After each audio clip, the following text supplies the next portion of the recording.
There are leaves around, and I know just the tune to accompany them, if you wish to hear it. One with nature!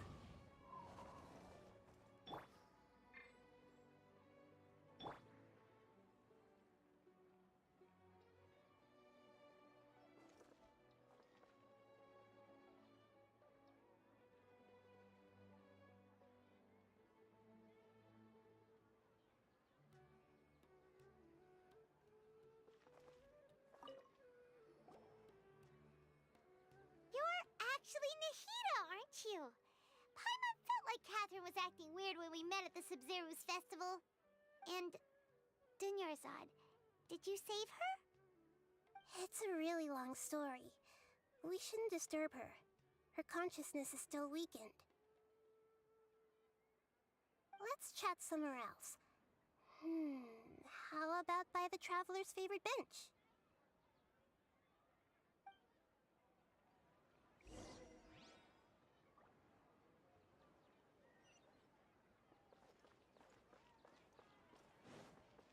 When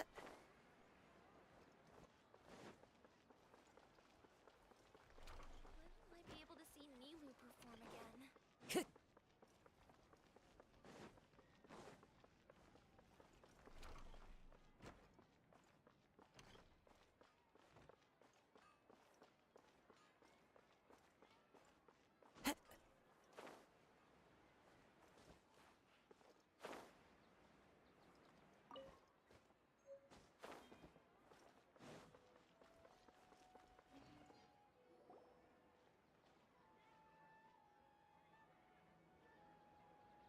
Let's talk about Dunyarzad first. It's such a relief that she's all right.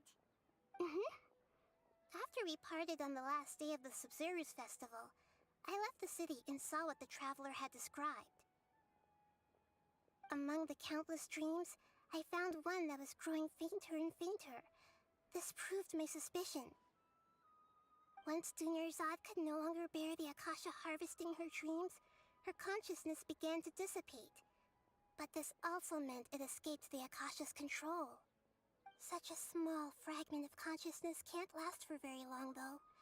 It will return to its original dream, where both will gradually fade until they completely disappear. I used all the power I had to keep her dying dream alive as long as possible, but it still wouldn't have lasted for much longer if it hadn't been for you two breaking the samsara. So it looks like we did manage to save Dunyarzad in the end. And not a moment too soon. Huh? Why are you two smiling so happily? I thought you'd be so moved that you'd start crying. I need to spend more time observing human emotions. Both are fine. Everyone reacts differently. All right. You two must have a lot of other questions for me, right? After all, you saved my faithful believer. As your reward, I will answer any and all questions. At the Avidia forest, there was this incense that made the Traveler fall unconscious and dream of a huge tree and a red sky. You also heard someone's voice, right? It said world and forget me. Yeah, so you do know! We've been wanting to ask you what that was about, and if the red sky was related to Khaenri'ah. It seems like the Traveler established a connection to Irminsul. That was a message left by Greater Lord Rukkhadevata's residual consciousness in Irminsul. Perhaps her last memory before she died. As you two probably know, Greater Lord Rukkhadevata disappeared after the disaster in Khaenri'ah. The timings of these events do line up, so your suspicions are reasonable.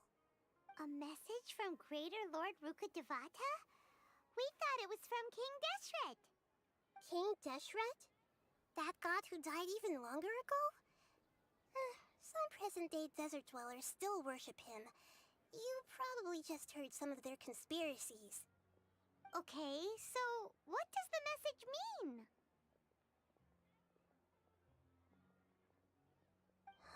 I still haven't managed to decipher it. Even the Akasha isn't currently capable of doing that. Greater Lord Rukkhadevata's residual consciousness in Irminsul seems to be contaminated with something that has a very dangerous aura to it. Many devoted scholars go mad as soon as they connect their consciousness. I've warned the Academia about this many times, but people still keep falling victim to it. But I believe this is the key to saving Irminsul. That's why I've kept trying to decipher it. So the tree in the vision was Irminsul? Oh, Tainari also said that Irminsul is sick! Is it because of the contaminated consciousness? But even if you can't figure out what that vision was all about, it seems like our search for you was all in vain. The Traveler wasn't affected after coming in contact with that consciousness. I've never seen anyone like that. With you here, we may have a chance at deciphering it. No, we must decipher its secrets. I've already eliminated all other factors that might affect Irminsul. This is the only one left. This puzzle has life and death at stake. It could determine Irminsul's fate, as well as Tevat's. To be accurate, I'm using the Akasha as a medium to occupy Catherine's consciousness. How did you do that? Poor Catherine. Does this mean you can also occupy other people's consciousnesses? Theoretically, I can enter anyone's mind as long as they're wearing their Akasha terminal. The Akasha is the legacy of Greater Lord Rukkhadevata. As Lesser Lord Kusanali and the first Akasha terminal, my consciousness has always been linked to the Akasha. I've always respected my people's free will, so I've never actually occupied their consciousness. When necessary, I just borrow this bionic Snezhnayan puppet. Hold on. Did we just learn some deep, dark secret? So Catherine is... No wonder Paimon felt something was off about her. What about your own body? Why do you need to borrow other people's? Don't you live in the sanctuary of Surasthana? That story begins a long time ago. After Greater Lord Rukkhadevata disappeared, the sages found my newly born self and took me back to Sumeru. At that time, I was young and weak. The sages kept me in the sanctuary of Surasthana, ostensibly for the sake of protecting me. But I've hardly heard from them since. However, I do understand that they had hoped to find Greater Lord Rukkhadevata instead of me, a symbol of her passing. So, the sages basically put their new Archon under house arrest? How dare they! Why don't you teach them a lesson, Nahida? In some ways, they aren't wrong. Greater Lord Rukkhadevata was omniscient and omnipotent. Even after her death, the Akasha is still empowering this nation. And I'm still really far away from being able to call myself the God of Wisdom. Moreover, the Academia is also more proficient at governing this country. My existence has little meaning. Yeah, you got a lot of believers. Just look at the Sub-Zero's festival. Everyone who showed up truly loves you. Thank you for the kind words. But I honestly don't need physical freedom as long as I can connect my consciousness to the Akasha. Trying to find a way to save Irminsul is my life's mission and top priority. I will work on that, and try to live up to being a deity in the meantime. Every once in a while, I will also take up the duties of the God of Wisdom and enlighten a lost soul here and there. Doing all that should be enough.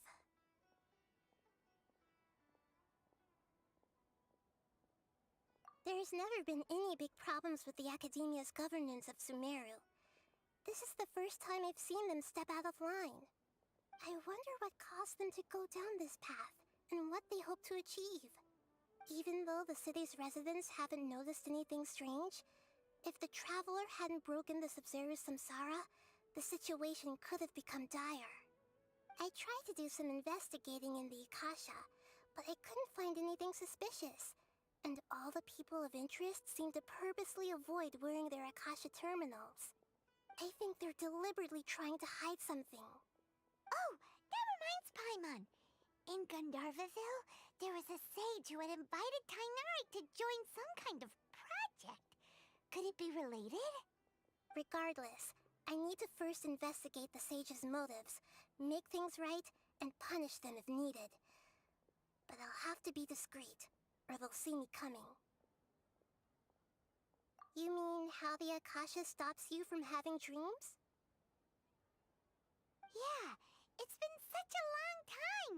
No one's noticed something's up? It's not that no one noticed. It's more like no one cared. Ultimately, it's all rooted in the sage's misdirection. Misdirection? The sage has convinced everyone to believe that being unable to dream is a sign of rationality and wisdom. Not dreaming is a badge of honor in Sumeru. Even if the truth is that their dreams are being reaped by the Akasha. With their propaganda in place, the sages can maximize their use of the Akasha to facilitate their research. Besides, Greater Lord Rukkhadevata must have created the Akasha in the hopes that it could be used to its full potential. That's why I've never come out strongly against this. Anyway, the perspective advocated by the sages drowned out any voices of doubt. By now, even those who never use Akasha terminals find it too shameful and embarrassing to talk about their dreams.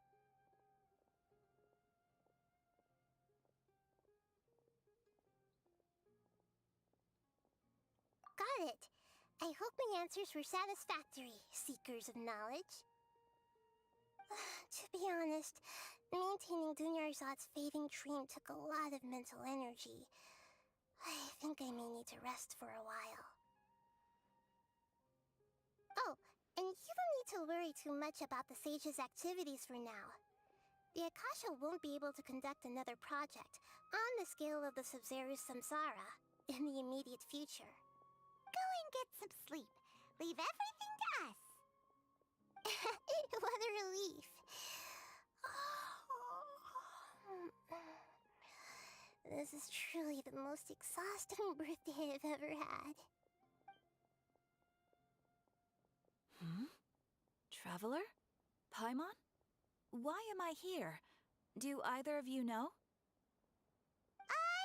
Maybe you were sleepwalking. You know you can't wake up a sleepwalker.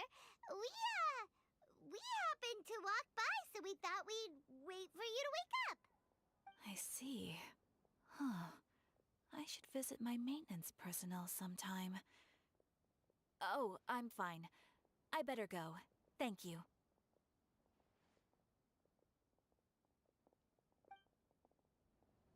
We've spent quite some time in Sumeru City, but ever since we last said goodbye to Lesser Lord Kusanali, we haven't heard anything from her. Oh, we can't just keep waiting around like this. Let's go find Catherine and pick up some work so we can at least keep ourselves busy.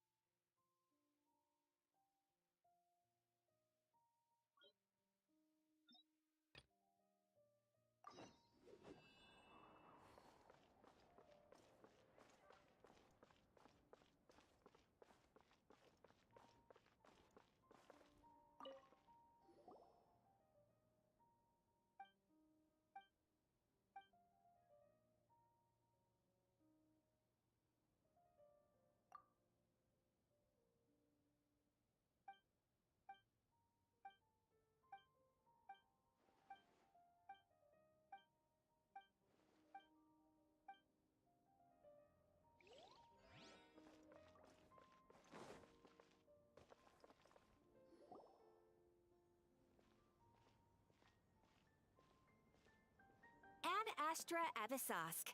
We meet again, you two. Hi, Catherine. Do you have any commissions for us today? Commissions, huh?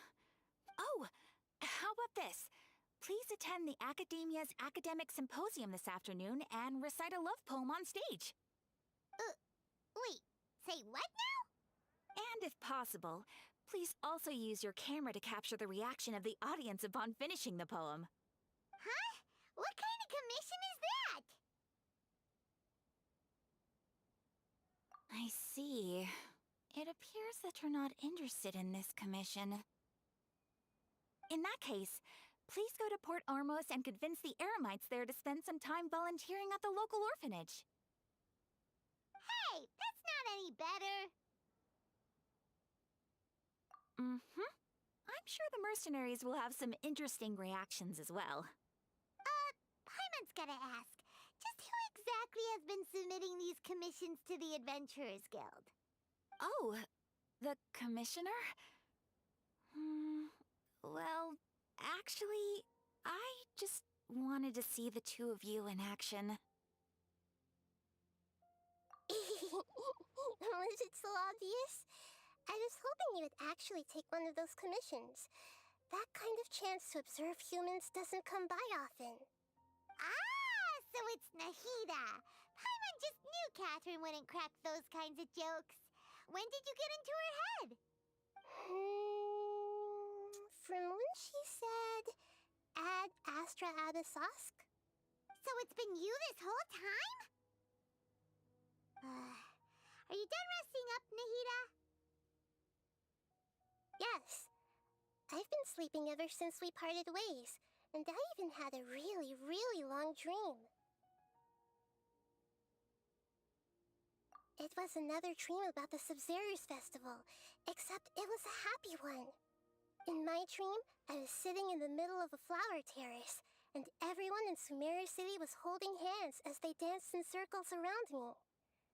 They danced round and round, and everyone looked really happy. I also got to sit on a gigantic flower carriage. Ferris, the Knight of Flowers, raised me really, really high above the ground, and I was throwing an endless amount of Yalda candies at the children. You know, Nahida, maybe your dream is how the Sub-Zero's festival really should be. It's meant to be a joyous time where everyone gets together to celebrate your birthday. Huh? Wasn't I describing a really happy dream? Why are you both looking at me like that? Wait, could this be an example of the emotion known as pity? No, we aren't pitying you. That would only make everything worse. We just don't want you to feel too sad. By the way, have you had a chance to visit Dunyarzad? How's she doing? The Homianis haven't allowed any visitors after the festival, so we haven't been able to check on her. Yes, I paid her a visit right after I woke up. She was resting at the time. Her condition is stabilized. However, since Elazar is a manifestation of the withering on the human body, we can only cure it by finding a way to take care of Irminsul's own withering. But for the moment, our top focus should still be figuring out what the sages are up to and what they're planning. Right. Who knows what'll happen if they manage to pull off another scheme like the Samsara of the Sub-Zero's festival? So our first priority should be investigating and putting a stop to the sages' activities. As for how we should pull that off, let's discuss it somewhere else. There are too many adventurers around here. Oh, good point. Sorry, adventurers. We're gonna be borrowing Catherine for a little while.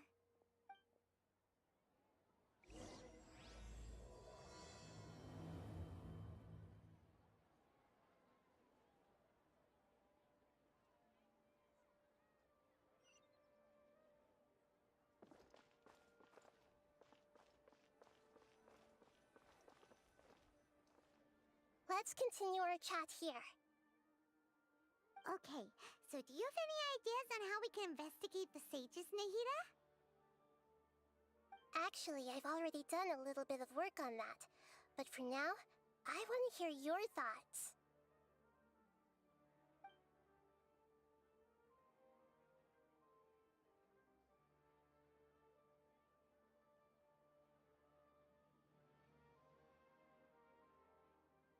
We're in the dark as of now, Since we still don't know anything about their goals, any rash move could tip them off and lead to terrible consequences. After all, every person in Sumeru City is one of their hostages. I've already tried that, but all the key members of the Academia, even the core 30 guards, intentionally avoid wearing their Akasha terminals. It seems that from the very beginning, they've been guarding against info leaks from the Akasha. Of course, it could also be because they're wary of me. Have you already caught the sage's attention? I'm guessing not yet, but distrusting me would make perfect sense if they've ever paid attention to the urban legends about me. In any case, I probably can't take over their minds directly. No way, that's too risky. You mean it'd be too easy to get caught? No, it's not that. We shouldn't involve innocent students in this. A single mistake could completely ruin their lives. Doing that would be ignoring the safety of my people for my own selfish goals. How is that any different from what the sages are doing? That's a good point. Spoken like the god of Sumeru.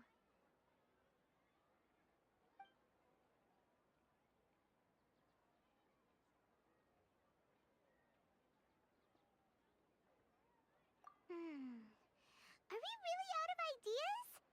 Nahida, you're super smart, so you already have something in mind, right? Don't keep us in suspense. Spill the beans already. According to a popular theory from the Vahumana Darshan of the Academia, rejecting impractical motions at the beginning of a planning session will give more weight to the actual proposal. Okay, but aren't you the god of wisdom? You don't have to use that kind of gimmick to make us take your ideas seriously. Well, I've been thinking that if I can't directly possess the leaders, and if I can't get ordinary people involved, then I should find someone who's already involved, but hasn't decided to side with the sages. You're saying we should recruit a spy? That does sound like it could work. Oh, before coming back, we met someone named Alhaitham. He seems like he acts alone, and he likes doing stuff behind the Academia's back. They probably aren't in cahoots. Actually, I already have someone in mind. Do you still remember that female scholar named Setaria? Setaria. Paimon remembers now. Isn't she the one who's always trailing behind the Grand Sage of the Academia? We ran into her basically every time the Sub-Zero's festival repeated itself. You could even say we're old enemies by now. Paimon still remembers the smug and mean way she always spoke to Nilu. I've always liked observing all kinds of people, and Setaria has always stood out from the crowd. She was born in the desert and was hailed as their greatest genius. Her academic gifts allowed her special admission into the Academia, and also gave her the opportunity to serve as the sage's assistant. Oh, Paimon didn't know she was from the desert. She must be pretty special then. Paimon feels like most of the desert dwellers around the city are working as mercenaries. The name Setaria means star. When she lived in the desert, she shone like the brightest star in the night sky. Later on, she was chosen by the sun. The star was given a place in the daytime sky to complement the sun's dazzling light. Soon after, the star witnessed the sun scorching the earth, which brought forth many disasters. The star began to waver. Instead of staying beside such a sun, wouldn't it be better to return and light up part of the night sky? But in the end, she couldn't give up the radiance of daytime. To cope with her shame, the star buried her guilt and closed her eyes. From the sound of it, Setaria's just hung up on the research opportunities here. But she doesn't really support the Academia. She still feels guilty about not doing more for the desert, right? She's just running away from her problems. Indeed.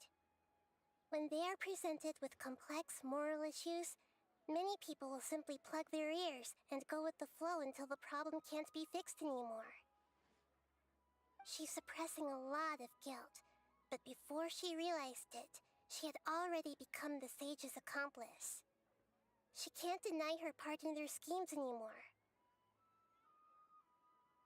Right. We must somehow make her face her problems again.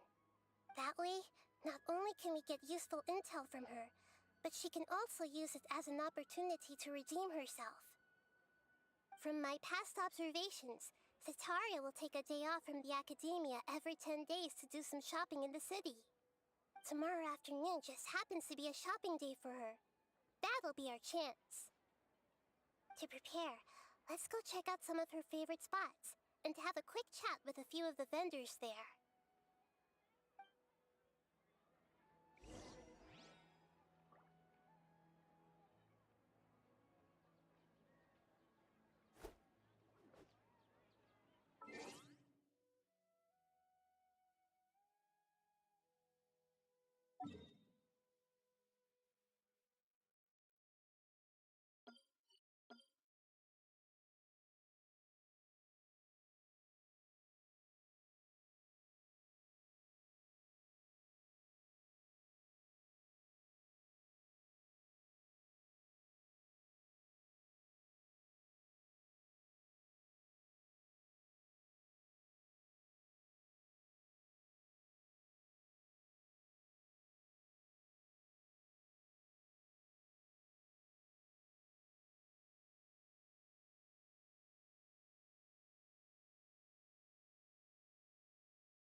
Yeah.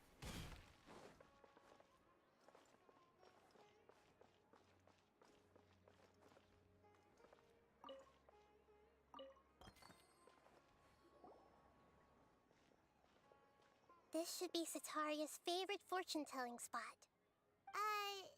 So should we ask the fortune teller about Setaria? No, I already have enough information on Setaria. The most important thing now is for you to pay attention to the vendor's talking style and key characteristics. Talking style and key characteristics? My poor lost lambs, have you become troubled over your fates? The divine voice of wisdom often echoes between mine ears. If thou be blessed today by the gods, I may be able to show you the way. Huh? Really? Nahida, you've been whispering things to her? Shh. My friend here has some doubts regarding his future. Can we get a fortune reading for him? Of course, of course. In that case...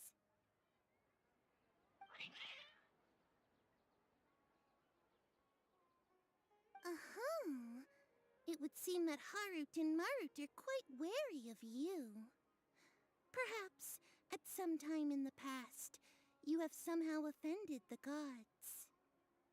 Only mocking the god of Animo, questioning the lord of Geo's financial savviness, and brawling with the god of Electro. Do those count? Oh, nothing. Go on, pick an aspect for her to divine.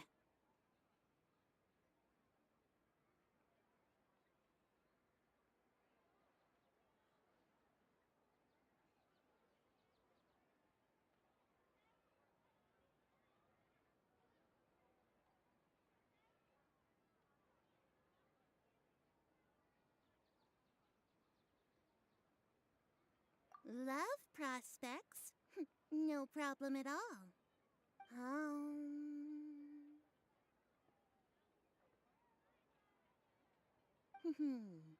The gods have spoken. The truth shall be revealed. One who is fated to cross your path will appear on... Huh? So many people will fall for you. How could that be? Harut, Marut, did you two spoil my divination?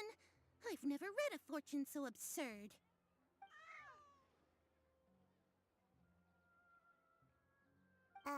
Actually, Paimon thinks this is probably the most accurate fortune-telling you've ever done. I admit that the orientation of today's celestial matrix is, suboptimal. As such, there will be no charge. Is that so? Well, that can't be helped. If you were to bring some food offerings for Harut and Marut on your next visit, perhaps they could help you reverse the wheels of fate.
Is this another one of Sataria's favorite stalls?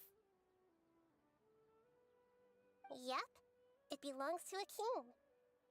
His father helped Sataria a lot when she first moved to Sumeru City, so she still comes by whenever she has time.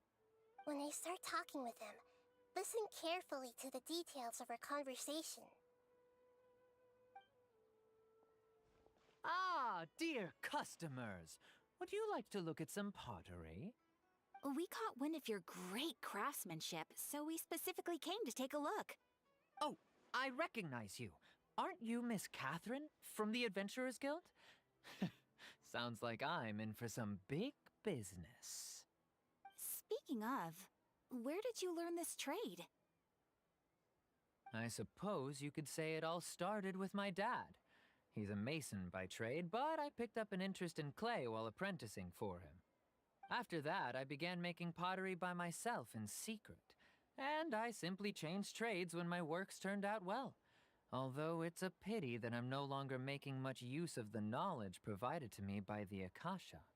That's nice. You're making a living doing something you love. So is your father still working as a mason? Oh no, not anymore. A few years back, he fell from a roof and broke his leg. Since he had already saved enough mora over all these years, he's just enjoying the retired life in Port Ormos nowadays. I see. We wish him peace and happiness in his retirement. I'll have someone in charge of logistics at the guild come by another day for some goods. We'll leave you to it. Take care now. No problem. Rest easy, all our goods are sure to meet your every need.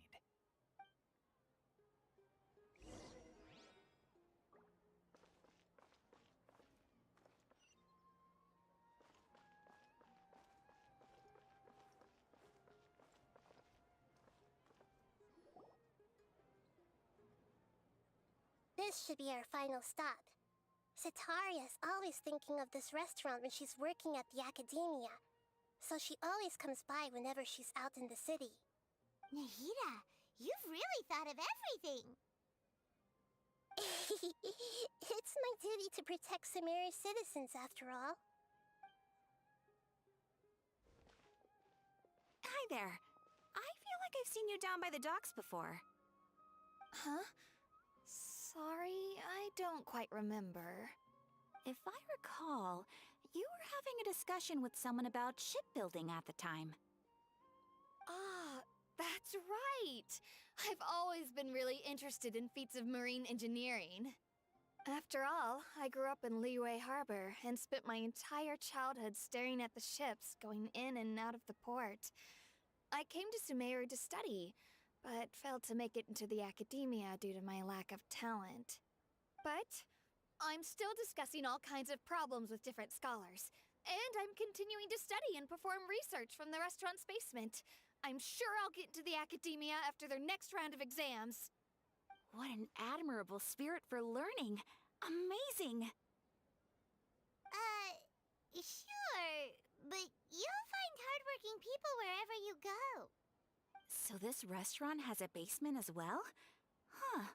First I've heard of it. That's right. It's not usually open to patrons.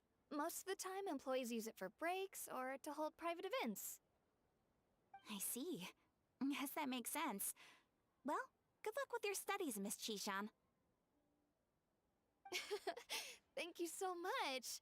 As long as I can make it into the academia as an official student, I'll be happy.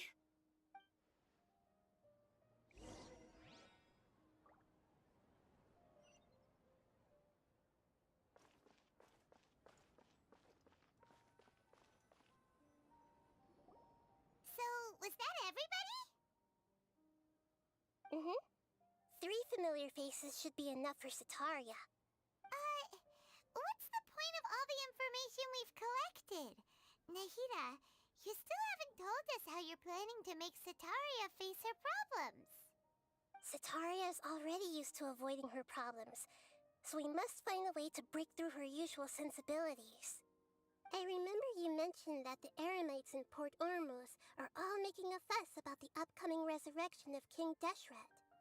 Although it's all just a boatload of nonsense, the fate of her homeland may turn out to be Sataria's soft spot. Oh, Paimon gets it now! You want to take advantage of the guilt Sataria feels about her homeland. Although she knows she should return home to help the people of the desert, all she's done is conspire with the sages.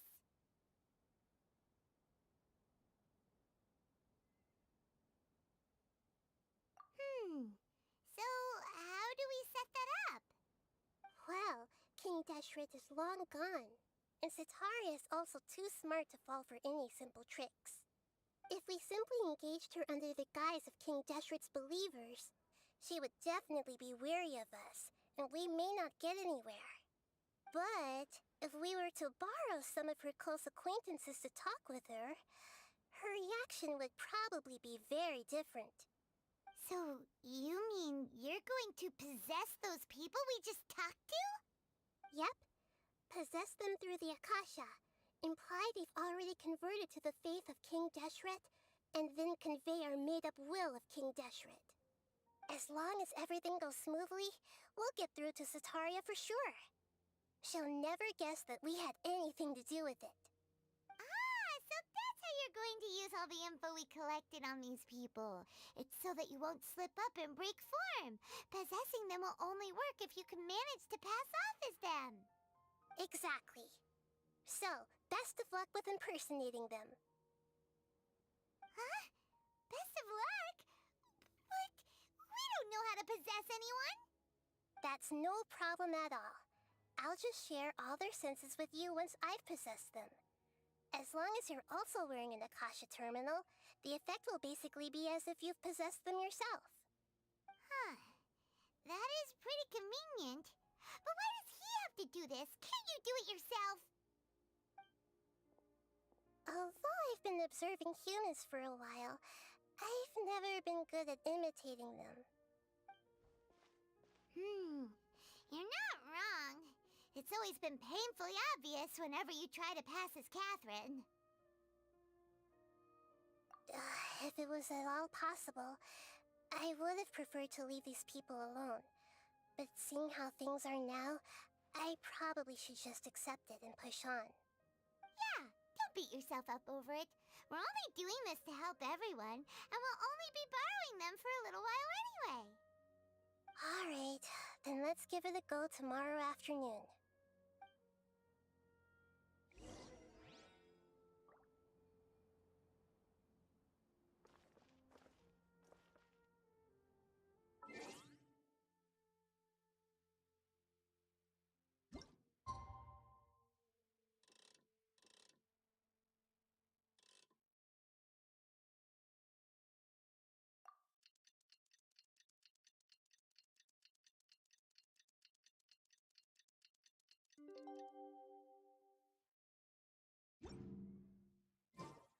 Wherever in this world I roam, I carry memories of my home.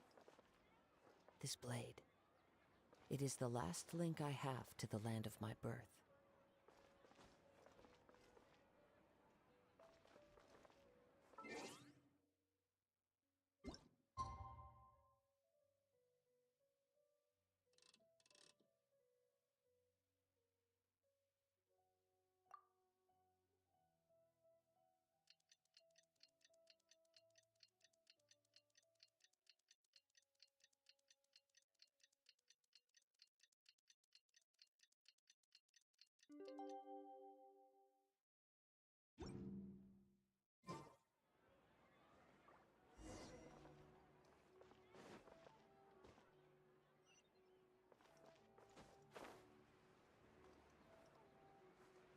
Don't you think my craftsmanship deserves a higher price?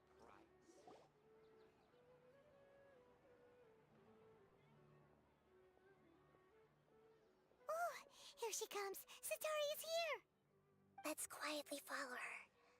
Once she starts talking to her acquaintances, we'll find a safe spot to begin possessing them. As for how we'll sway her to our side, I'll leave that to you. I trust you'll know what to say. Paimon's starting to feel kinda nervous. Okay, let's go. Looks like they've already started talking.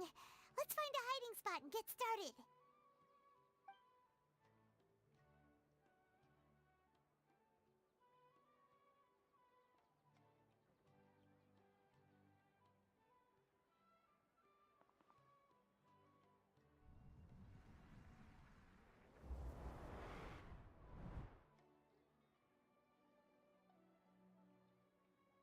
That's right. You really can't force anything when it comes to love. And besides, everyone around me has a very different background and outlook. Are you still listening to me, Nabia? Oh, of course I'm listening. You were talking about troubles with your love life, right? I heard everything you said. Okay then. You just seemed a little distracted for a moment there.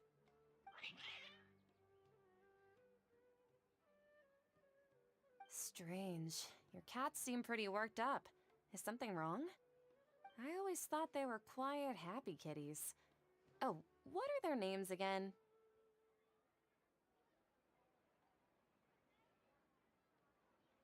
Ah, that's right. They are just little darlings, aren't they? Harut and Marut. Ahem. So, which fortune do you want me to read for you today? You must have come for another echo of the divine voice of wisdom. I'd like to get another reading on my love prospects, but to be perfectly honest with you, I feel like I've been a real mess recently. A mess? Well, could you do a reading on how long it'll take me to finish my current project at work? I really just want to get it over with. I hear you. No problem at all. The gods will reveal the truth.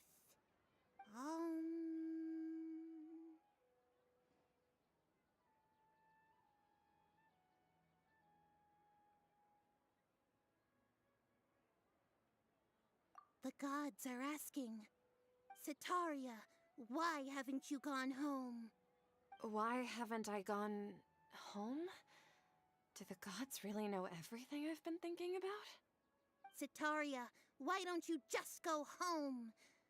It's a demand now instead of a question. The gods seem to be truly upset. I'm sorry. I know I failed the gods. Please pass on my most sincere apologies and ask for their divine forgiveness. And, if I may ask, Nabia, is there a specific god who's speaking to you right now?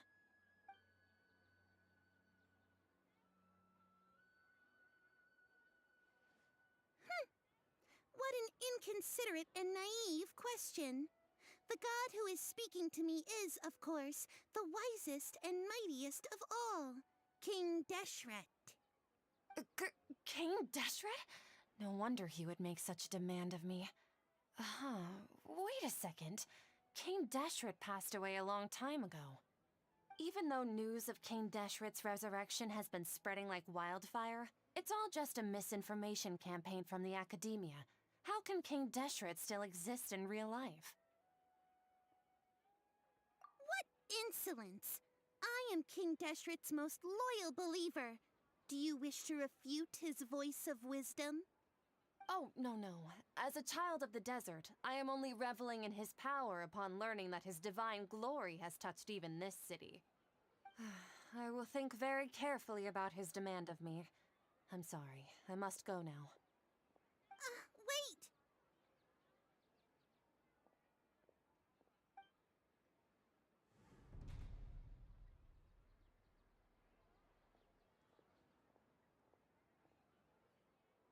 Whoa! She just ran off in a hurry. She looked pretty upset, too. Well done. Sataria didn't seem to suspect anything amiss. To have something she's been trying desperately to avoid show up out of nowhere and berate her, that must have shaken her to the core. Aw, Nahida, it seems like you understand human emotions really well after all. All I know are some abstract Harabatot theories. In any case, my time with you has shown a lot of them to be utterly useless. I'm still trying to make sense of everything.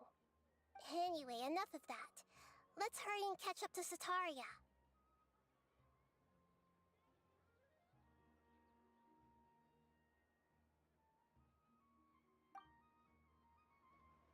She's out of Keem's now, right on cue. Let's get ready to possess him right away!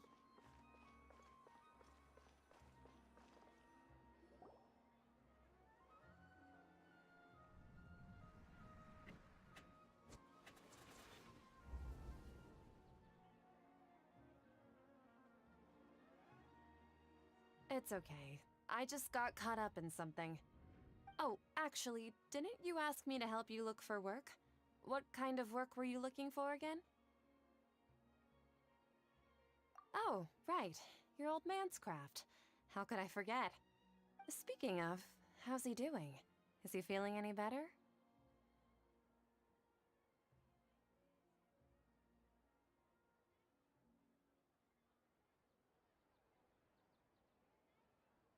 Oh, that's good to hear. I have been thinking a lot about him. If I could get some more time off, I'd love to pay him a visit. Actually, while we're talking about him, is he still living in Port Ormos? Yeah, he's been retired there for a while. If you could find the time, please write him a letter. Let him know that recently, faith in King Deshret has taken root in Port Ormos and has begun to spread across Sumeru. He has a quick temper and has always been a devout follower of the Dendro Archon.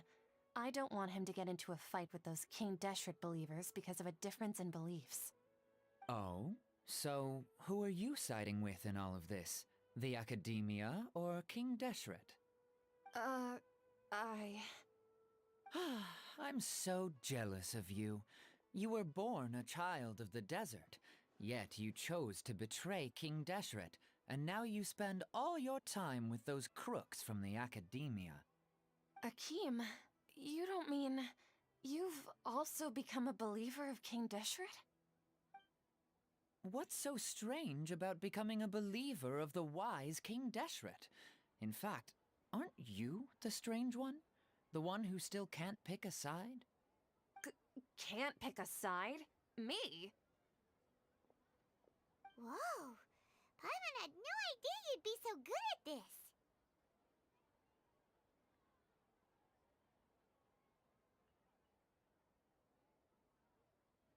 You really zeroed in on the issue and put it right in front of her. It might feel a bit overwhelming for Sitaria. But once everything is over, I'll be sure to pay her a visit to her mind and explain everything. Anyway, let's keep going.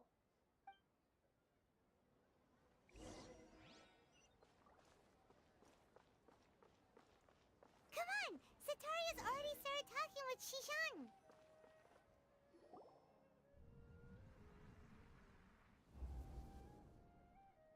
So, Shishan, have you noticed anything weird in the city lately?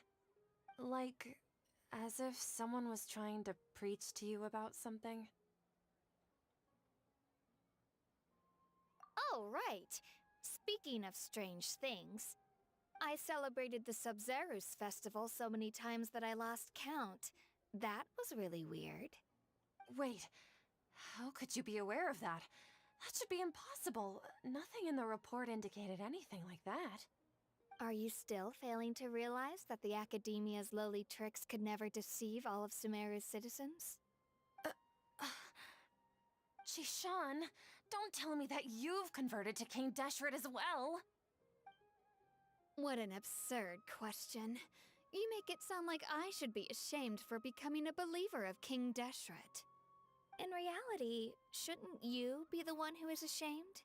You, who works side by side with the Academia and treated people as nothing more than experimental subjects?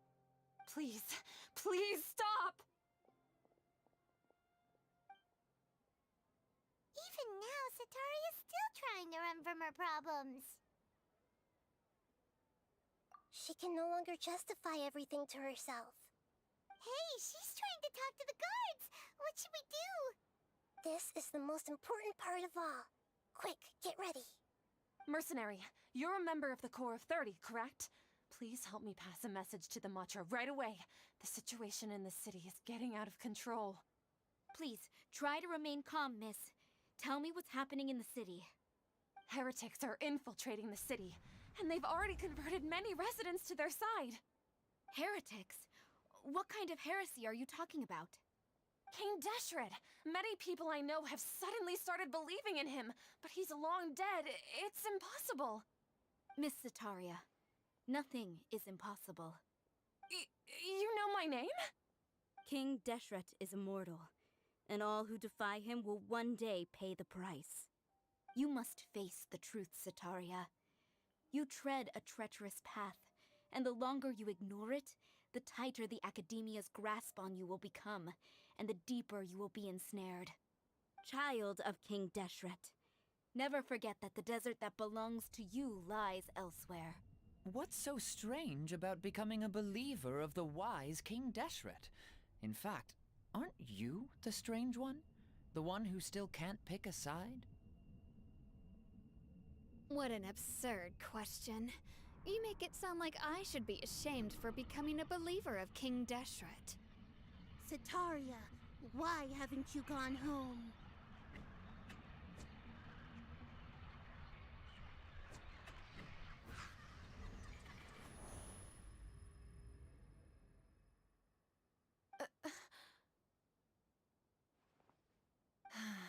It seems that no matter where I run, I only keep finding more believers of King Deshret.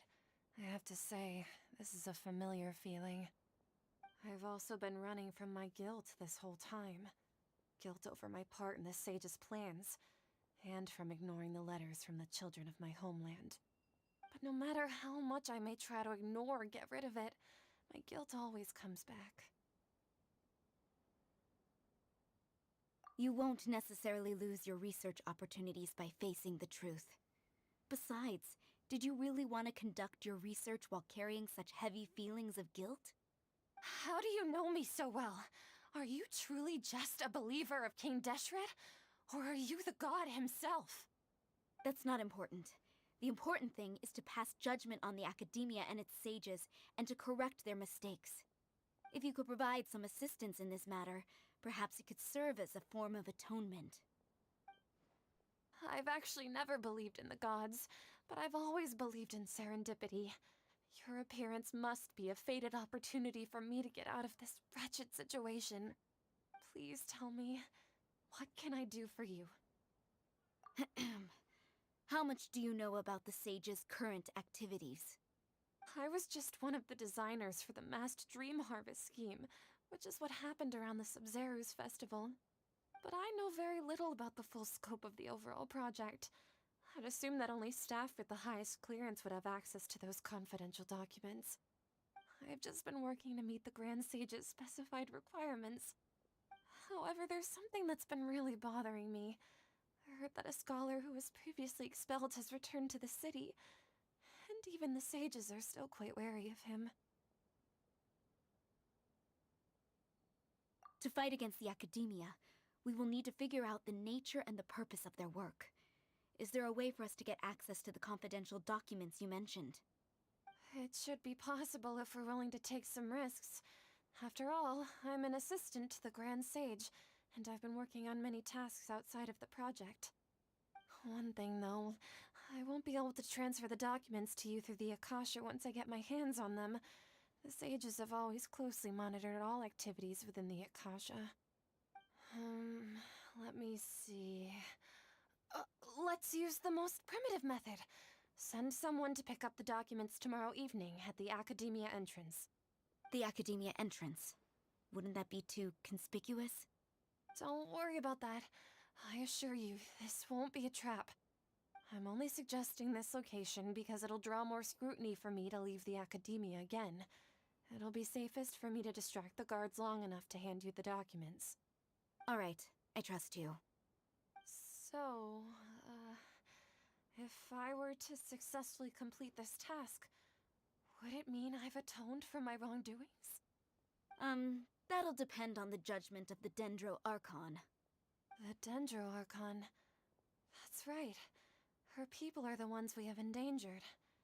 As the god of wisdom, she's also the one responsible for judging and guiding the scholars. Maybe it's time for me to find a god to believe in. Just as Nahida predicted, we've managed to bring Sataria to our side! The Traveler's execution was ingenious. He's the one who deserves all the praise. Well, now that we've made plans to meet again tomorrow evening, all we can do is pray for Sataria's mission to go off without a hitch. Pray? But if we're going to pray to the gods, aren't we just praying to you? God of wisdom and guardian of the scholars? No. The truth is the true guardian of scholars. I've always believed that. Anyway, let's meet again tomorrow evening at the Adventurers Guild.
other Catherine, right? That's right. I suppose I'm the other Catherine in your mind. Shh! We're on a secret mission tonight, so we need to protect Catherine's identity. Yep, Paimon's right. We cannot fully rule out the chance that the meetup tonight is just a trap. If something were to happen, my existence may be the only trump card we'll be able to play. After all, the Academia should still be unable to confirm the existence of my consciousness in the outside world. Yep, exactly. Just what Paimon was thinking. Anyway, enough about that. Let's just make sure to be on our guard. Off? What do you feel is off? It's the middle of the night. Of course it's quiet. You're not getting paranoid, are you? No, I think he's right. It really is a lot quieter than usual. If you look around, there seems to be fewer people on the streets. I'm not sure if this is the case for the entire city, though. Huh. Maybe it's just a coincidence. Maybe Sataria figured out a way to not only distract the guards, but also to get everyone to go to sleep early, just so we can exchange the documents in peace. I also can't quite figure out why things feel a little off. But now that we're here, let's go ahead and meet her as we planned. Well, regardless, as long as you're here with us, Paimon feels a little safer.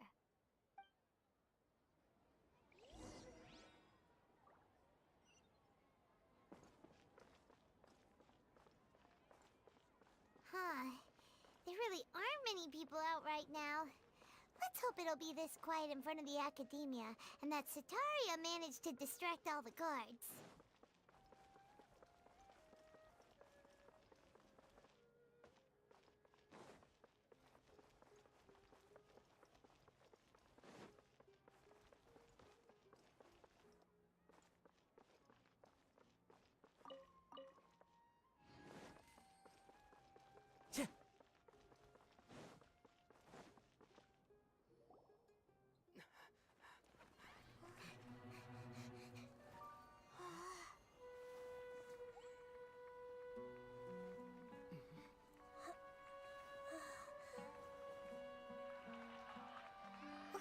What are all these people doing here at this hour of the night? Ah, the triumphant hero returns at last. And to a rather spectacular welcome, even if I do say so myself. You're the outcast, expelled from the Academia. Indeed I am. Although these days they tend to call me the Doctor.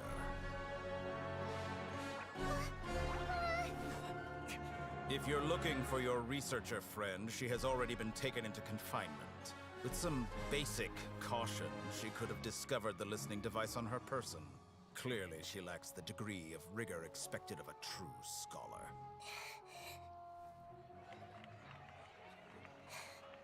The people of Sumeru City. What have you done to them? I simply made some minor adjustments to their Akasha terminals. Now they can deposit information directly into the subconscious. As you can see, all these lovely people now believe this traveler is a hero who has just saved the world. My experiment is a success. And now it seems they can no longer hold back their sheer adoration. Oh no! What should we do? These are all just regular people! Leave now. You need to get out of here. But that guy's a Fatui Harbinger! We can't just leave you here! Nor can I abandon the people of Sumeru.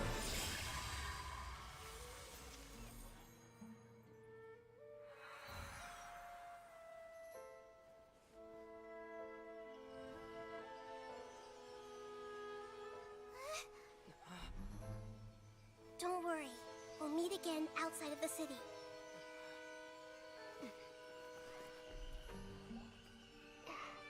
I see. You appear to have overridden their mental faculties with your own consciousness. To possess such a powerful mind, You must be the god of wisdom.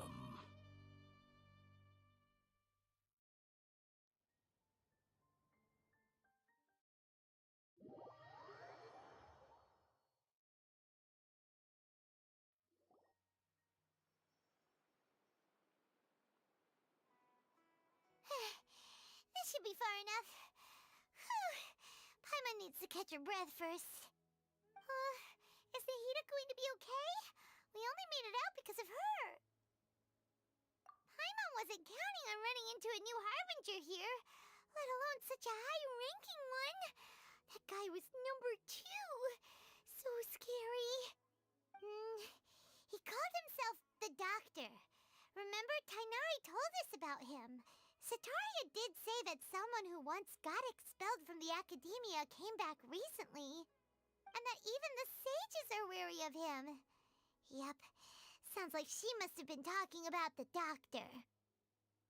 Yeah, now that the Doctor's in the picture, we're no longer just dealing with the Academia. They're in cahoots with the Fatui. But what are the Fatui after this time? Another Gnosis? Yeah, things would be a lot easier with Nahida's help. Nahida said we'll meet again outside of the city. But we can't just keep waiting around, right? You mean... Oh, right! Wasn't he invited by the sages to work on some project when we were staying with him in the Vidia Forest? That has to be the same project. Even though he turned it down at the time, he might still know something. There's no time to lose. Let's go to Gandharvaville.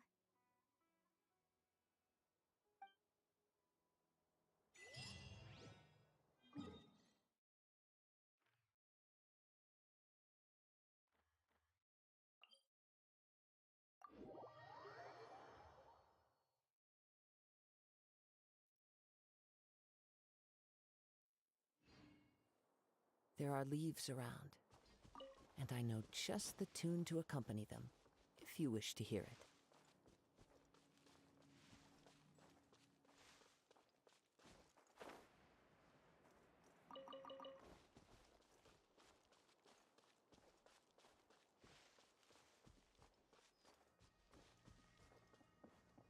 I follow the wind.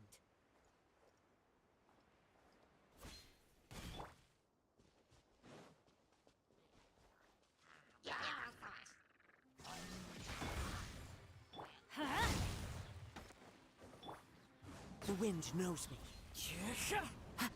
Time to go. Illusion!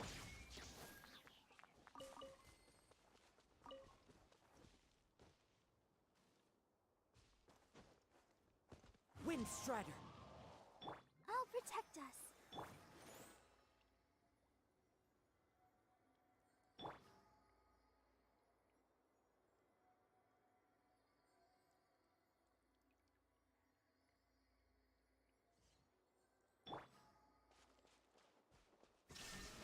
Let's light it up!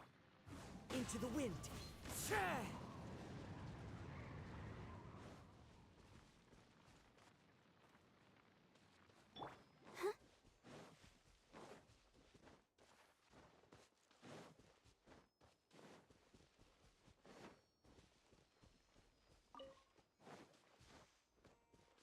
Let's dance.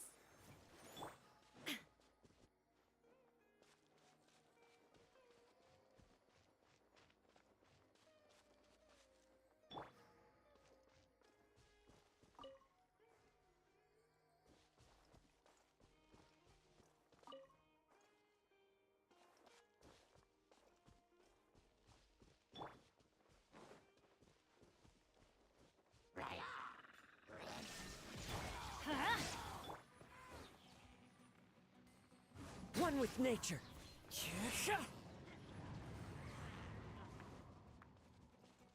There is no escape!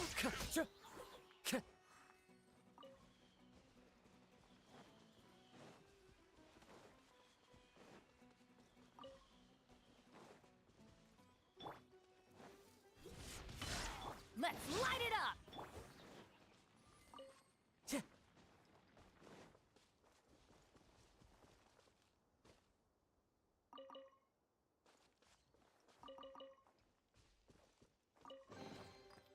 brings a smile to my face.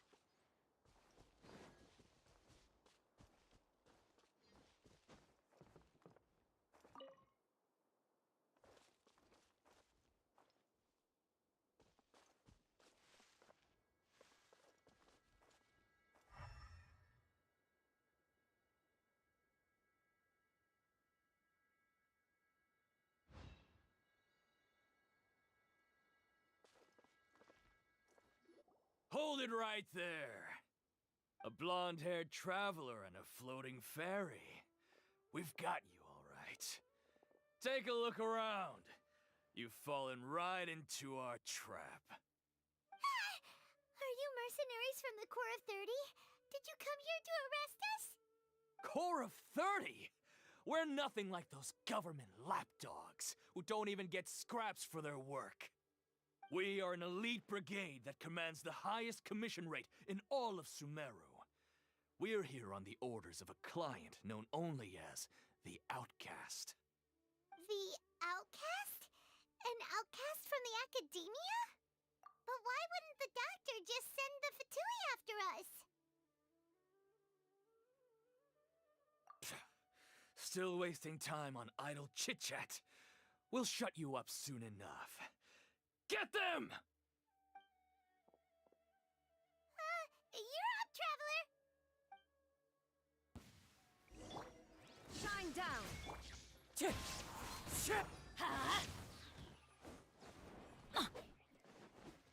Let's light it up! Yeah! The wind knows me.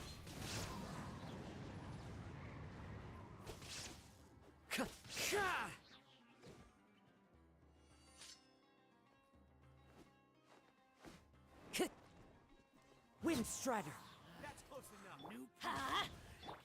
Illusion Shatter!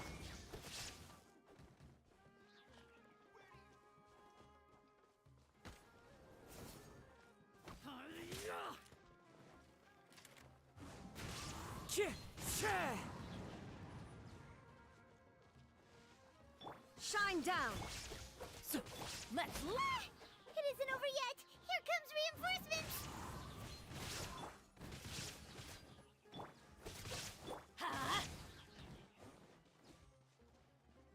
I'm going in! Inazuma shines eternal! That was pretty rough. Is that what elite mercenaries are like? Yeah, looks like we'll have to keep our guards up. But this doctor guy seems like a pretty tough opponent. He knew exactly where to set up an ambush. Going up against smart people is tough. Anyway, let's keep going. Let the show begin.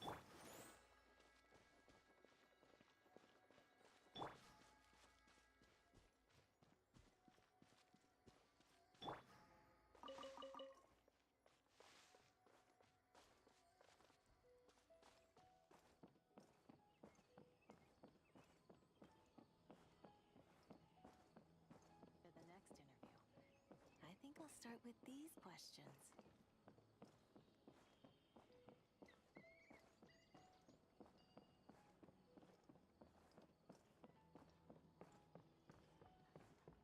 How many Rukashaba mushrooms do I need to sell before I can finally buy a property in town? Our recent catch was great. Yes, Definitely have another grand feast this Oh, it's the Traveler and Paimon. What are you two doing back here? Kale! It's nice to see you again. Are you doing all right? To be honest, I'm not doing too well. My LSR has been progressing at a faster rate lately. I'm finding it harder to complete more intricate tasks. As a result, Master Tainari is taking me off the patrol schedule. He will only allow me to stay here and coordinate other people's tasks. Oh, Kale! Speaking of Tainari, did he go off on patrol? We're here to talk to him. Oh, Master Tainari? He just left the Avidia Forest a little while ago. He was headed to Party's DI. Huh? He left? What Tainari always saying that he never wants to leave the Avidia forest? He even turned down the sage's invitation. I thought it was weird too. Master Tainari always prioritizes his work as a forest watcher above everything. He almost never leaves his post. He left in a hurry this time, though. No, I only found out that he left through a message he left behind. He also made sure to delegate all his tasks using a schedule. To leave in such a hurry? I'd guess he had something urgent to take care of. Master Tainari originally studied in the Amorta Darshan of the Academia, and Pardis Thiai is something like the Amorta's research base. Many rare shrubs and grasses have been planted there for research. I know that before he became a forest watcher, Master Tainari once spent a long time conducting research at Pardis Thiai. A research base, huh? Gotta wonder what kind of research Tainari just decided to work on all of a sudden. Oh, we don't have a lot of time, so let's go look for him at Pardis Thiai.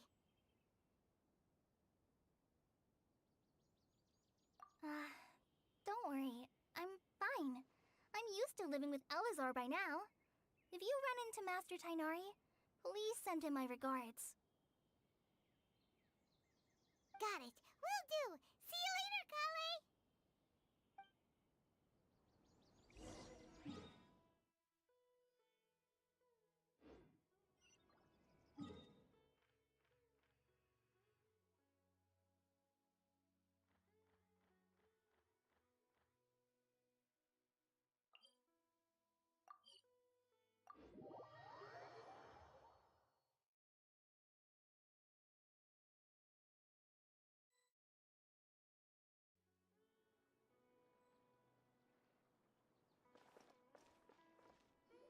Wait! Look who it is!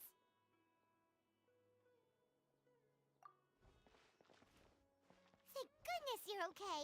We were so worried about you. Hey! This was supposed to be a touching reunion, but you're ruining the moment! Actually, it's very smart of the Traveler to be wary of me right now. After all, the Doctor has shown that his technology can apparently even control human minds. Plus, it's not like you could have known what happened after we split up and I was facing the Doctor by myself. Even a pool of stagnant water after a torrential storm can occasionally pass as a patch of sky. Paimon feels like only the real Nahida could come up with such an obscure analogy. Huh? But I wasn't trying to win your trust or anything. All I wanted was to clarify my point. Well, we understand that point now. Please, Nahida, tell us more about what happened. Are those poor people all right? When you left, I was still in the middle of restoring everyone's minds. Thankfully, when the Doctor mentioned depositing information into the subconscious, he didn't mean engraving information into their minds. Instead, he did something closer to creating hallucinations. That was still within my power to fix. Luckily, I managed to finish my restorations and mind jump away from him just as he was about to capture me. Whew. What a relief. The Doctor sure pulled out some hidden cards, but good thing we had Nahida with us. I wouldn't be relieved just yet. I gave away my true identity when I restored everyone's minds, which means we've lost another one of our trump cards. Also, the Doctor is already an expert at modifying Akasha terminals. Maybe it's only a matter of time until he captures my consciousness inside the Akasha. Would that mean you'd no longer be able to jump between minds? Then, how do we stop him? He's still at the Ugh. It feels like he's toying with us. What a nasty piece of work. Plus, the Doctor's combat ability alone is apparently enough to make him worthy of being number 2 of the Fatui. We shouldn't give up hope just yet. Let's try to find another way to attack this problem. Actually, Nahida, how did you know we were trying to get to Pardis Thiai? Have you been waiting for us? Yes, I have. I can see the Traveler's elemental energy, so I deduced your destination by looking at the direction you were moving in. You didn't come here for sightseeing, right? Did you find any leads? We're looking for a scholar we know. His name is Tainari, and the sages once tried to reach out to him. Why don't you come inside with us and see what we can find? Okay, let's just hope we won't get him into trouble.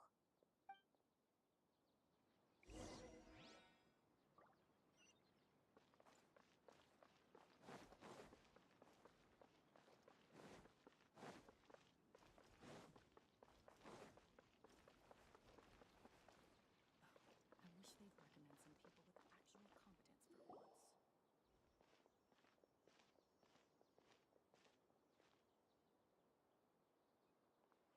Traveler? It is you! Ah, it's Hypatia! Ah, what a pleasant surprise! It's so nice to see the two of you again. Who's this? She's a scholar we met in the Avidia Forest. When we last saw each other, she was still training in the... what's it called? Satyavada life? Oh, I see. That's right, we're old friends. You've come at just the right time. Ever since I've come here, hardly anyone has even talked to me. Hypatia, you're way too excited about this. Actually, for you to leave the Avidia Forest means... you're not in training anymore? Wait, no. Did you already finish your training and reach Pariporna life? What do you think? My consciousness has already managed to make contact with the divine. You did it! Congratulations! It's so exhilarating to share this sublime joy with others at long last! When my consciousness made contact with the gods. Ah, what a supreme and unparalleled experience that was! That sounds incredible!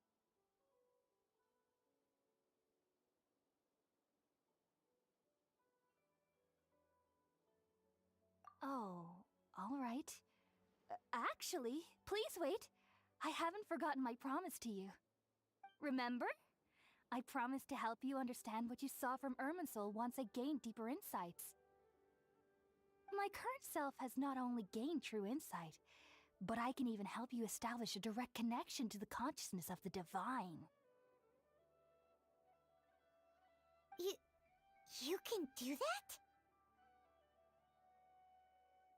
I've never heard of anything like that, but if you want to give it a try, I'll do my best to protect your consciousness during the process.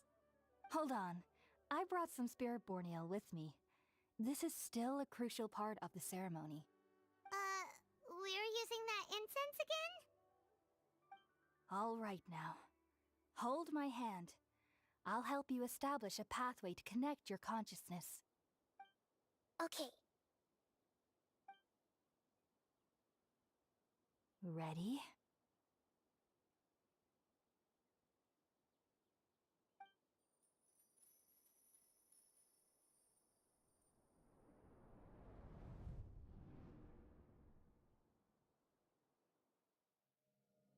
It took 3 betrayals for me to finally understand.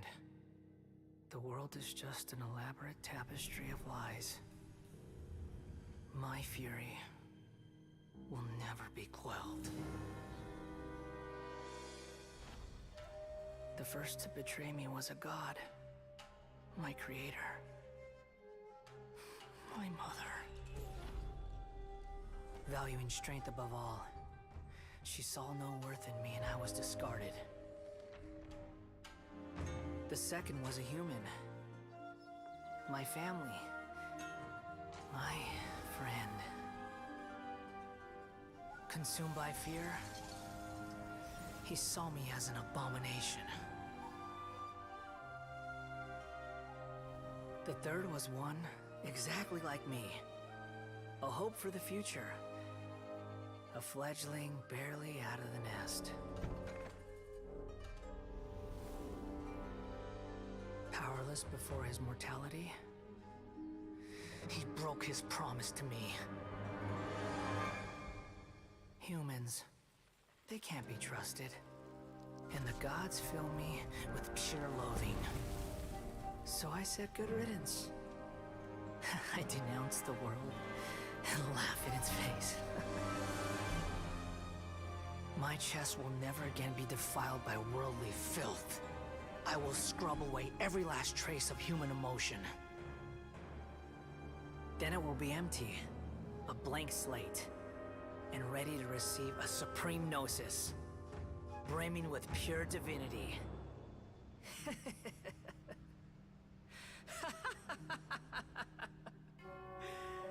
There is no need to fear. The pain will be brief. Your era is coming to an end.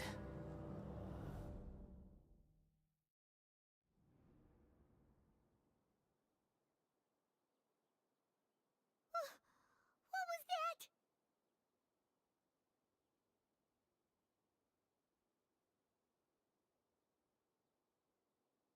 Did we actually just see the Balladier's memories? Everything matches what we know about him. But how is he connected to the divine consciousness that Hypatia was talking about? You saw it, right? You felt it, right? Such a majestic god! Such a noble will! Such sublime emotion! Alas, shame. If only that which beats within my chest wasn't a filthy mortal heart. Oh, great and merciful God! Please grant me forgiveness and salvation! Do you understand now? I'm afraid this is no Puripurna life, but rather... Ah! You! Why are you so mean to me? Why is everyone hiding from me? I found divine wisdom. Shouldn't I receive praise and honor? Haven't I uncovered that light in the darkness? Hypatia? That's how I always thought everything should be. Wait. Have I already lost my mind?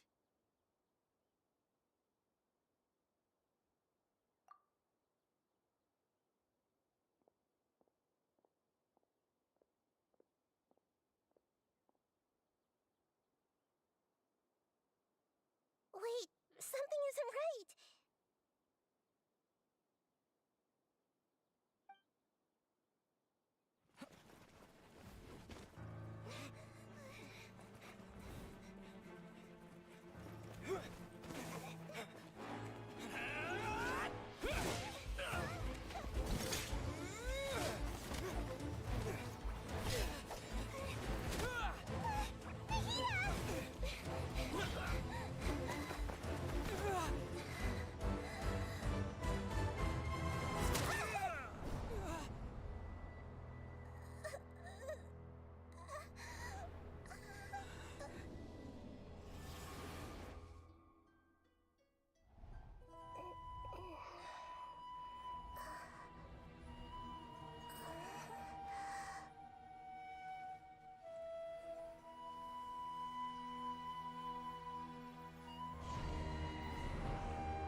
Okay, we finally lost him. Are you okay, Nahida? Wait, no. Something feels different. You're back! Oh, the Traveler's back?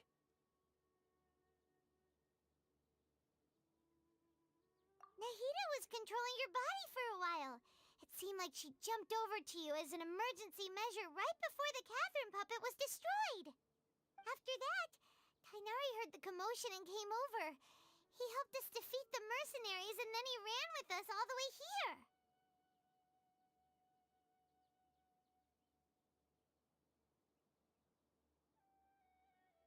What? You swapped places? You mean your consciousness also went into Nahida's body? Wait, then where is Nahida's consciousness? Where is she now?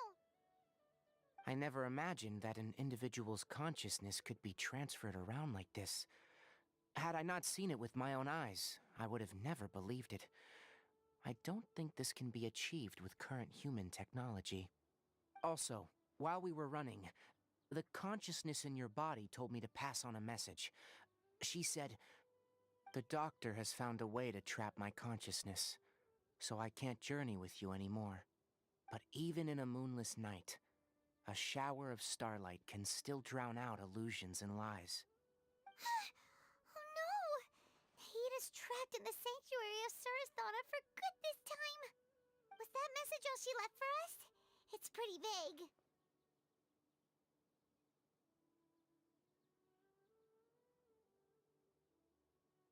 Oh, that makes sense. Since the doctor captured her, she won't be able to say anything without him knowing. She's being extra careful. Even in a moonless night, a shower of starlight can still drown out illusions and lies. Huh. Paimon knows the moon illusions and lies are from the alchemical divination at the Sub-Zero's festival. Didn't Nahida use a starlight analogy before? It had something to do with Sataria.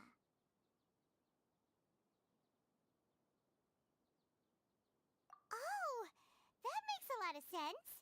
Huh. Do you think Nahida was telling us to go find help in the desert? But she isn't with us anymore. Think we'll be okay? Paimon, you said Sanctuary of Surasthana, correct? Does this mean that this Nahida you're talking about, the consciousness who was occupying the traveler's body, is the Dendro Archon? Your guess is correct, but the situation's a bit complicated, so it's really hard for us to explain right now. That's all right. A scholar's curiosity doesn't need to be appeased right away. As for the complicated nature of the situation, safe to say I have witnessed that for myself. I've spent some time with you, and it looks like the Dendro Archon's also on your side. So, I trust you. Thank you, Tainari. Oh, actually, we came here to ask you a question. What do you know about the project that the sages have been working on? Ah, that. While I was indeed invited to join that project, the sages were always secretive about its scope and goals, so I eventually declined. All I know is that the project has something to do with the restoration of Irminsul.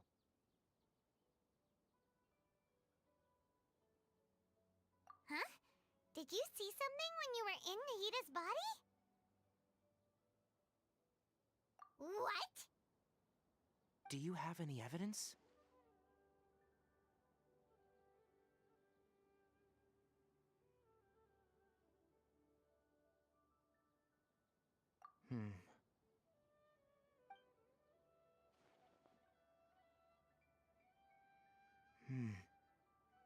So that's what happened.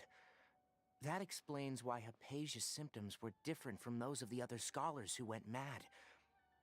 It's because she made contact with the consciousness of a new god who is still in the process of being born. Tainari, did you leave the Avidia Forest because of Hypatia? I did. I noticed Hypatia's mental anomalies, but since her symptoms were rather atypical, I secretly took her to Pardis Di and began searching for a way to return her to her normal self. If I didn't take action, Hypatia would have already been taken by the Matra to the desert, doomed to a life of exile at Aru Village. Now that you mention it, I knew the Academia has never thought particularly highly of Lesser Lord Kusanali, but I still didn't expect them to do something as arrogant as creating a new god. Looks like I made the right decision by not accepting their invitation. The doctor and the balladeer. We have 2 Fatui Harbingers in Sumeru. Sounds like we're in for a bad time. From your description, I don't think they've completed their project. There may still be room for us to intervene. But then, what is the connection between creating a new god and restoring Irminsul? Yeah, it feels like we're still nowhere close to figuring out the sage's goals. Right. We've pretty much gone over everything we need to know, so we should head out. How about you, Tainari? What are you going to do? I'll stay here for now. I still want to try a few more things to help Hypatia. If you're planning to go into the desert, start by heading for Caravan Ribat. That'll be your fastest route. Come find me here if there's anything else I can do to help. May the spirit of wisdom go with you. Thanks, Tainari. Hopefully Hypatia will feel better soon. We're off then.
We finally made it to Caravan Ribat. It's pretty lively here. So, just past this wall is the desert, huh? Oh, wow. Paimon remembers hearing people call this the Wall of Samiel. It's made to block sandstorms from the outside. Oh, if it's this tall, it's gotta be the divine work of Greater Lord Rukkhadevata, right?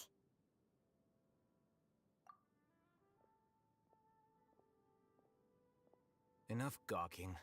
Come on, follow me. Huh? Over here. Oh, Haven went that way! Let's hurry up and follow him. Wonder what he's up to.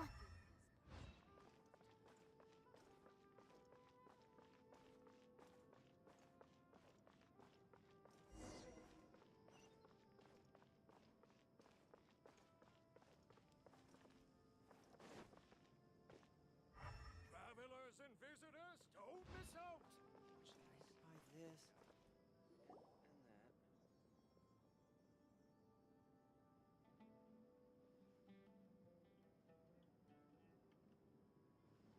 What the... Where did he go? How did we lose him? They were just here a second ago. More Eremite mercenaries? Who are they working for this time? Anyway, Traveler, it seems like we were being followed again. You were too careless. You should have noticed those hopeless amateurs trailing you a long time ago.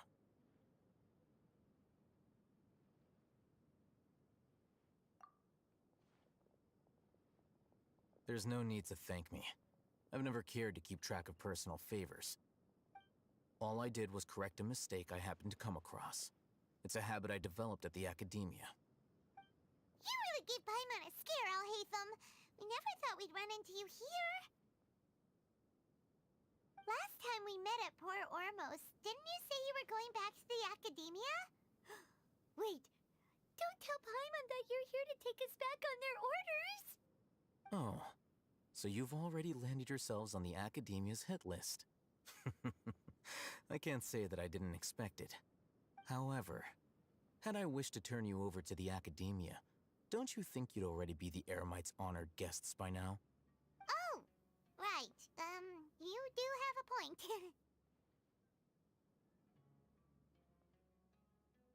I have no interest in running errands for that project. As a scholar, I've always belonged to the camp that promotes researcher autonomy. And these days, you're more fascinating than anything the sages can offer. Not quite. To tell you the truth, I'm still investigating the Divine Knowledge Capsule. Unfortunately, I've run into some difficulties. Everyone says the capsule originated in the desert and was eventually moved to Port Ormos. If I am to get to the bottom of this, I must understand how the capsule first came to be. Which brings me back to you, and why you're so interesting. The leader of Ainul Ahmar used the Divine Knowledge Capsule right in front of you, and upon seeing him, your expression became perplexed, and you were lost in thought for quite some time. To have that kind of reaction, I think you must have realized something. Are you interested at all in sharing what you've been hiding from me?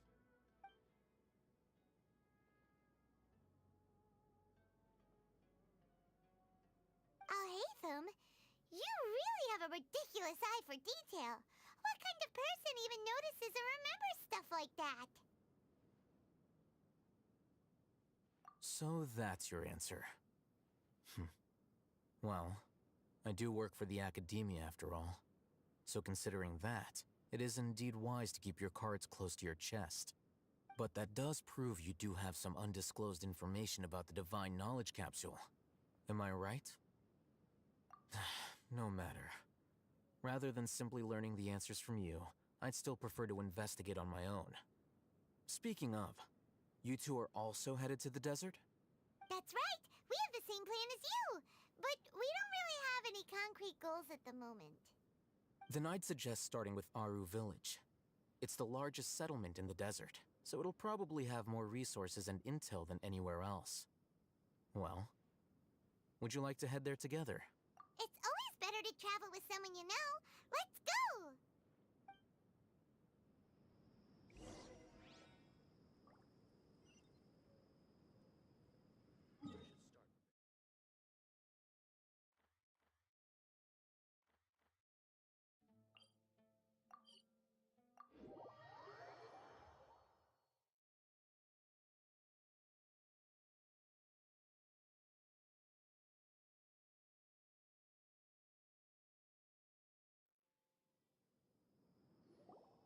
Before us lies Aru Village, the safe haven of the desert folk. Whoa, this landscape is really something else. What a cool place! Let's go check it out!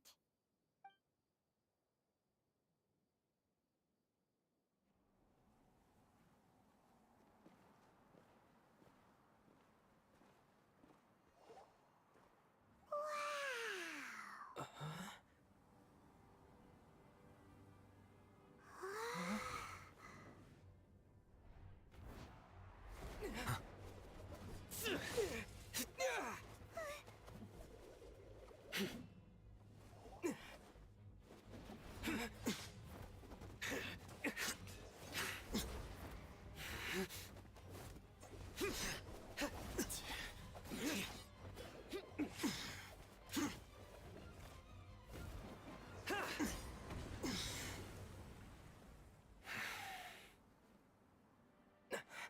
Sino.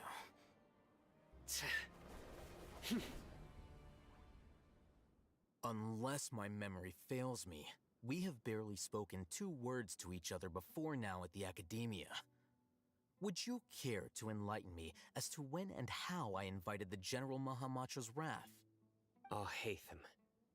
Do not think you can escape my judgment, just because you managed to escape my attack. Judgment? So that's how you'd characterize your actions here, is it? Or would elimination perhaps be a more accurate description? Had I used my full strength, not even this traveler would have been able to stop me. Though styled like an assassination, I sought only to ensure that my target would be unable to flee or resist. Standard practice for the Matra, as well you know. Seemed to me more like your own personal touch. Who is that, Alhaitham? Did you call him General Mahamatra? Yes. General Mahamatra Sino, head of all the Matra at the Academia. He's a formidable hunter, and the ultimate nightmare for any who have committed academic crimes. You seem to have placed a lot of trust in Alhaitham, to the point of blocking an attack for him. If I were you, I'd never choose to side with him. I wouldn't believe a single word that comes out of his mouth. I have been pursuing this scribe for a long time. I urge you, stand back and do not seek to defend him any longer. Otherwise, there will be consequences.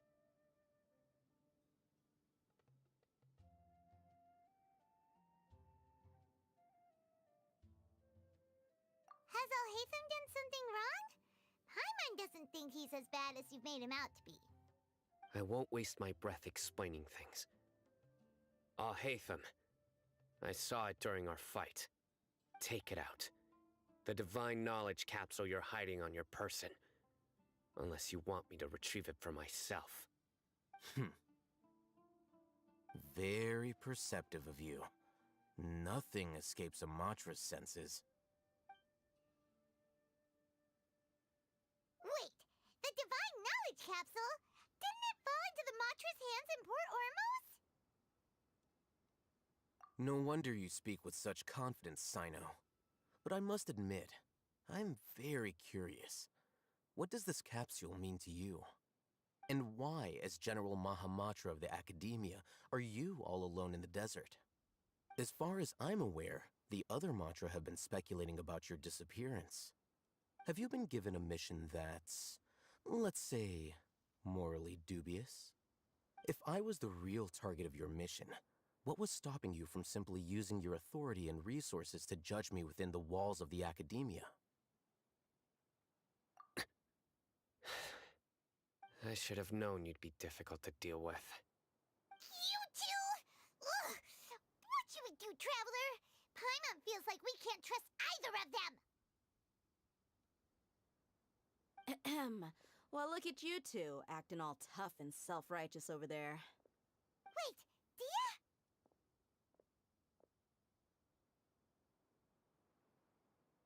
Great! Finally, someone that we can trust! You gotta help us out here, otherwise these two are gonna start fighting again! Yeah, sure looks that way. Two giants from the Academia duking it out once and for all.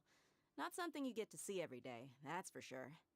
Listen, I know you academic types love to fill up your big brains with self-righteous morality and lord your empty rules and virtues over each other. But how dare you bring your petty disputes into the safe haven of Aru Village? It seems like someone's gonna have to beat some sense into your thick skulls until you finally learn to respect these grounds.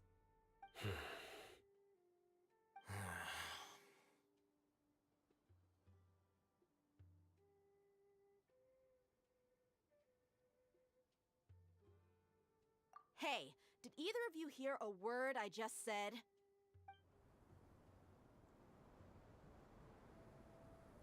Whoa, what's going on? The wind's so strong! Is this a sandstorm? Paimon's gonna get blown away! Another sandstorm? What's up with these recently?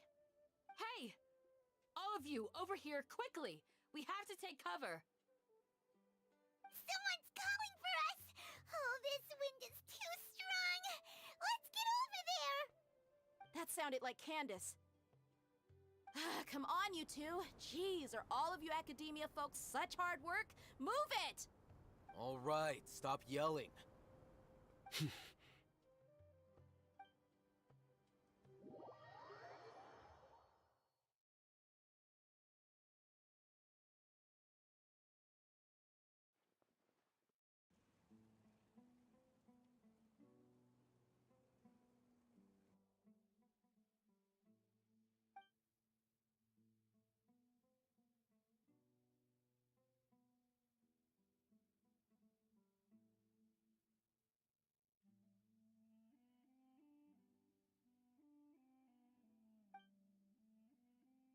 Well, this is pretty awkward.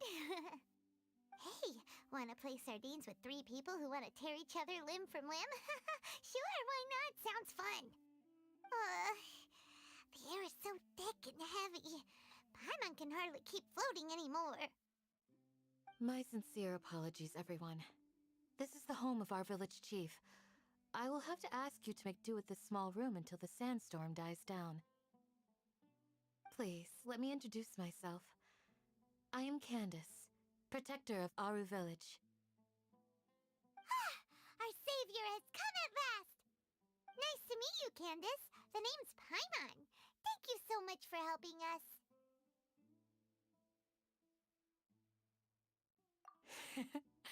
There's no need to thank me. It's only right to help each other when the weather gets rough. Wow, she's so gentle and caring, like a nice older sister. Unlike those guys over there. All right. Now that we're all better acquainted, we should return to the topic at hand. As a guardian charged with the responsibility to protect my fellow villagers from harm, I was observing your conflict from afar, even before the sandstorm started. And now that you have set foot within our village itself, it is all the more my responsibility to make absolutely sure that you pose no threat whatsoever to us.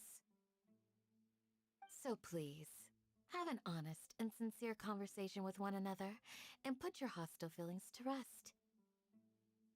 If anyone dares to start anything again while they are under this roof, I will not hesitate to send them out for some quality time with the creatures of the sandstorm. Oh! On second thought, Paimon may have misjudged Candace's character. And that goes for you too, Miss Dia. Do I make myself clear? All right, we got it, Candace. That's what I like to hear. So, which of you will begin? I was supposed to be a mediator, but I might have gotten a little too involved just now. Anyway, one of those two should probably start talking. Wait, that was you trying to be a mediator? I have nothing to hide, so there's no shame in explaining myself. While Alhaitham wasn't wrong about the other Matra not knowing my whereabouts, it's not because I've been assigned a morally dubious mission. Rather, I've chosen to exile myself. Huh? Exile yourself? A little while ago, I discovered that there was data missing in the Academia's project planning and development files. What little they did report clearly did not match the project's actual progress. As General Mahamatra, I had the responsibility and authority to request an audit. However, to my surprise, the person responsible for the erroneous data was none other than Grand Sage Azar himself. I tried to investigate the issue myself before submitting a formal audit request, but I soon found that all leads and potential pieces of incriminating evidence were carefully concealed from me. I began to realize that they were cautious of me from the very beginning. Unsurprisingly, the Grand Sage rejected my audit request as soon as the submission reached his desk. He even said to me, "The power of the General Mahamatra is granted by the sages. You have no right to judge us." So they really are up to no good. I realized then that to the Grand Sage, the Matra are nothing more than tools for the sages to assert and maintain their control over knowledge. The vows that we took, the principles that we strive to uphold, they are meaningless to the academia of today.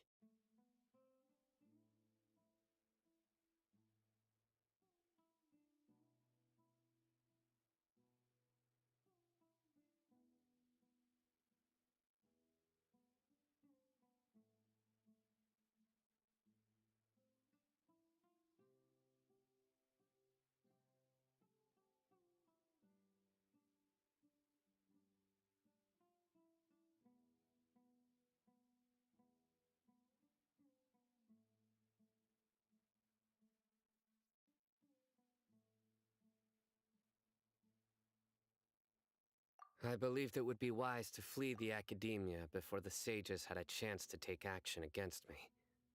This way, they can no longer see nor predict my actions. I will never give up on this investigation. There's no need for someone else to give me power or authority. Once I find the truth, I will administer judgment by my own name. Sino seems to have the same goal as us. We're all investigating the sages. Plus, now that he's no longer the General Mahamatra, he somehow feels a lot less scary.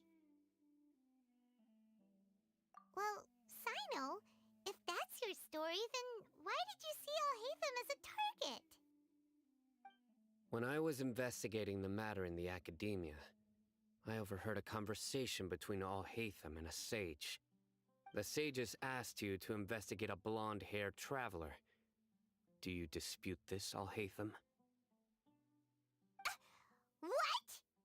Like many parts of the project, this assignment was undocumented. Now throw in your suspicious behavior with the Divine Knowledge Capsule, and I think we deserve an explanation. Yes. I was indeed tasked with investigating the Traveler. Alhaitham!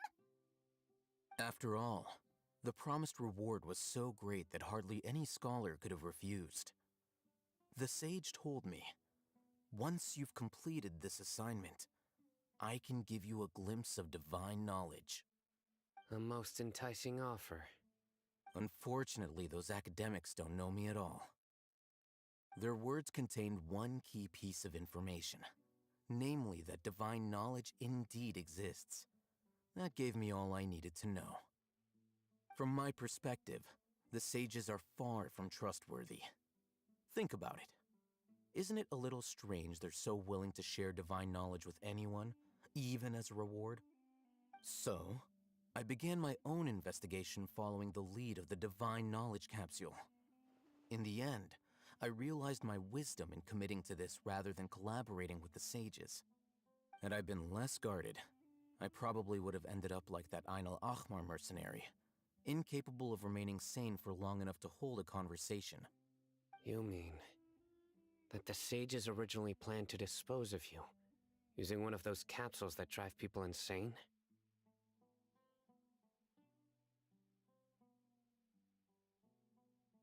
I'd already given up on the assignment by then. I only told the Academia I was waiting in Port Ormos for you to appear so they wouldn't suspect anything. So it came as quite a surprise when I encountered my erstwhile target while investigating the Divine Knowledge Capsule. Criminals do love to talk about coincidences. Even though I ran into the Traveler by chance, I had no intention of providing assistance to the Academia. Also, you should remember, you were the ones who decided to follow me and strike up a conversation after I left that tavern.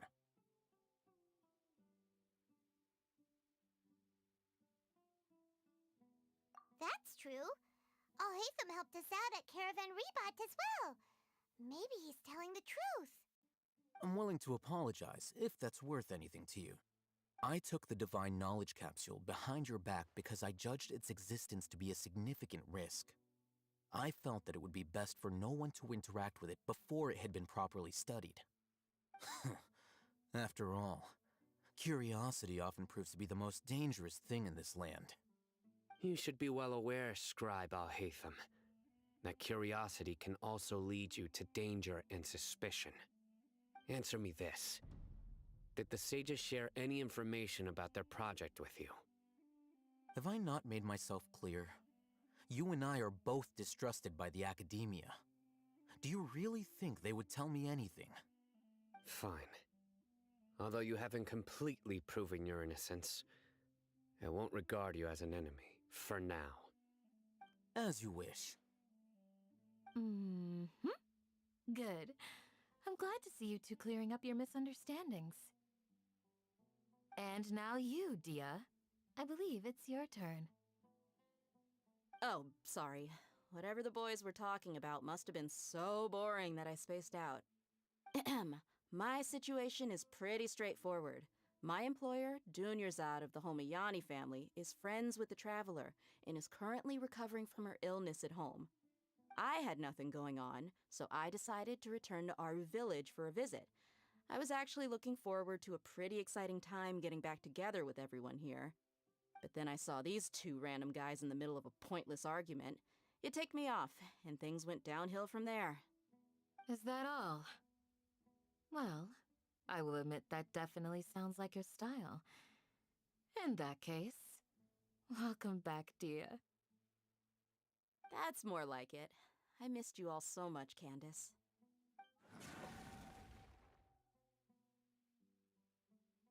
Whoa! What was that sound? No need to worry. Now that you're no longer at each other's throats, please make yourselves at home. I'll take a quick trip outside to clear out some of those creatures in the sandstorm. Creatures? In the sandstorm? Are you sure you don't want some backup? Fighting in a sandstorm is not for the faint-hearted. Anyone without extensive training in these conditions is at a disadvantage. You needn't worry. Yeah, just leave him to Candace. Don't worry, she's as tough as they come.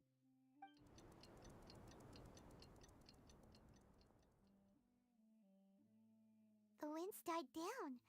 That means the sandstorm's over, right? Candace still isn't back yet, though. Is she alright?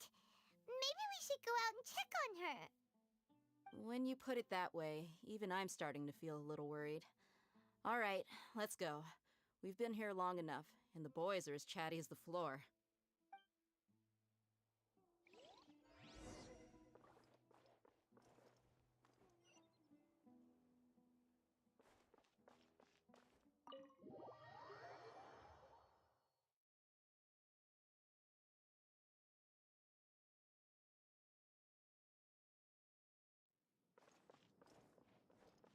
There is no escape.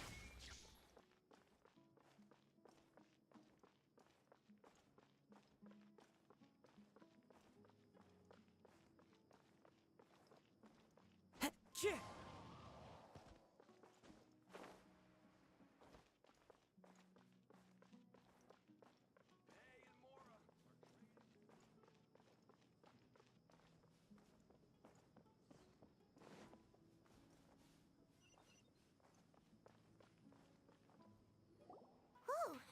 Candace, you're still fighting? You've been out here dealing with these creatures the entire time? Yes. They just keep coming in waves. I've lost count of how many I've defeated. Before I realized it, even the sandstorm had stopped. Ah!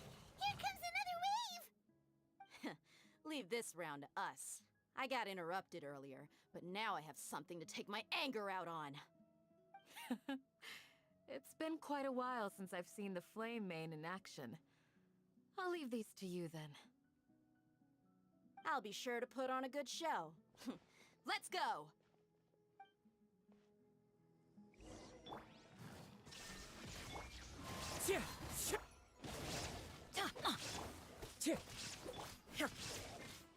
I'll protect us. Here comes another wave!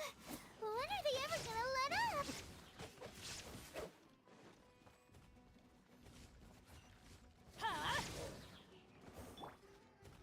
Into the wind.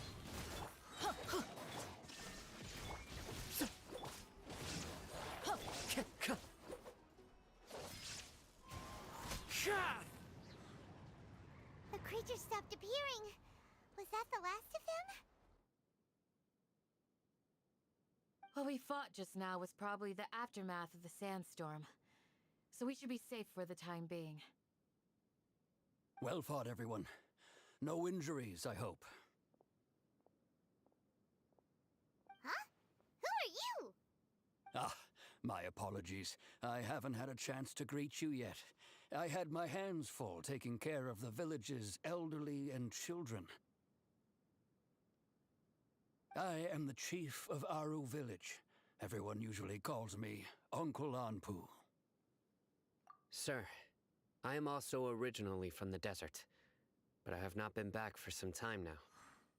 May I ask if such sandstorms are common?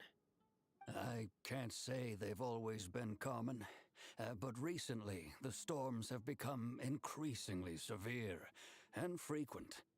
Besides sandstorms, we also occasionally get earthquakes, According to an investigator who stayed in the village a while ago, these unusual natural phenomena are related to the withering of Irminsul.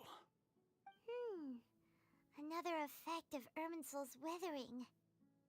So, Irminsul's withering causes withering zones in the forest, and sandstorms and earthquakes here in the desert? Everything in the natural world is inextricably connected to Irminsul. These regional symptoms can indeed be a reflection of Irminsul's present state.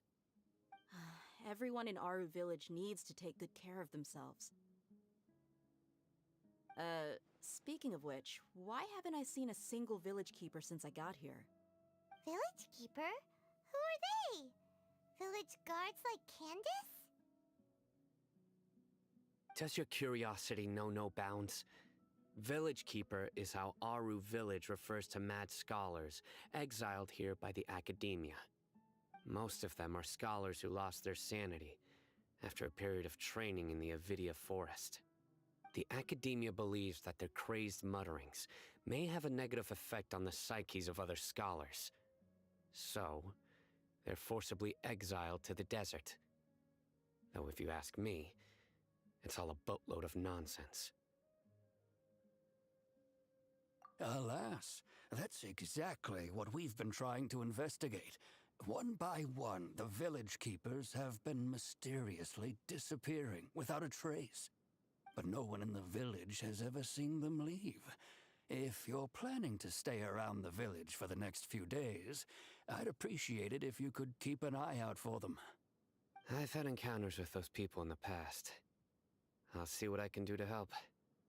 The Matra are the ones responsible for their exile. Now that you're no longer with them, are you trying to alleviate your guilt and atone for your past sins? I'm fascinated by how you think. Mock me if you will, but if you are guilty, I will eliminate you, regardless of my position or identity. Oh, you're the former General Mahamatra. You must be an expert in these kinds of investigations. Thank you for your help. Is it because you're reminded of Hypatia? Oh, these poor scholars. First they lose their sanity, now this! We need to help get them back home, safe and sound. But, is it really a good idea to tag along with Sino? You seem like you really don't trust him. I'll be grateful for the assistance. No doubt you will do a better job than some of my former subordinates. Let's start by finding a spot to share what we know so far.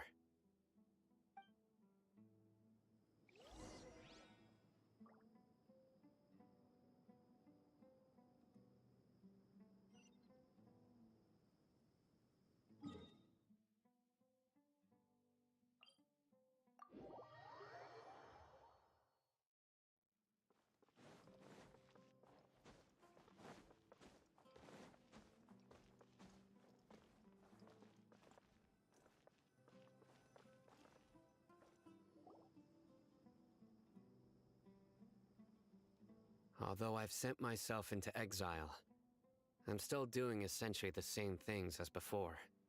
Do you still have any questions for me before we start our investigation? One of my former subordinates told me that this title has its origins in a strange incident. The Academia has long exiled mad scholars to Aru Village. A mysterious phenomenon exists here. When mad scholars first arrive, they are as incoherent and deranged as before. But after spending some time here, they invariably begin to calm down. Initially, the people of Aru Village greatly resented having to take in the mad scholars. But a strange incident one night changed that. Aru Village was struck by the strongest earthquake in living memory. Seeing buildings on the verge of collapse all around him, the then chief of the village was preparing to take everyone to safety. Suddenly, he noticed a mad scholar crouching in a corner, caressing the ground with his hands. A soft, green light radiated from him, like a divine glow against the backdrop of night. Despite the powerful tremors that ripped through the ground that night, all the houses remained upright, almost as if they had grown roots reaching deep into the ground. In the end, not a single building collapsed, and no one was hurt.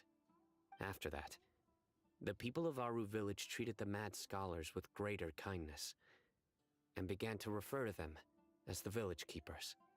A soft green light? A mad scholar protecting Aru village? What do you make of it, Traveler?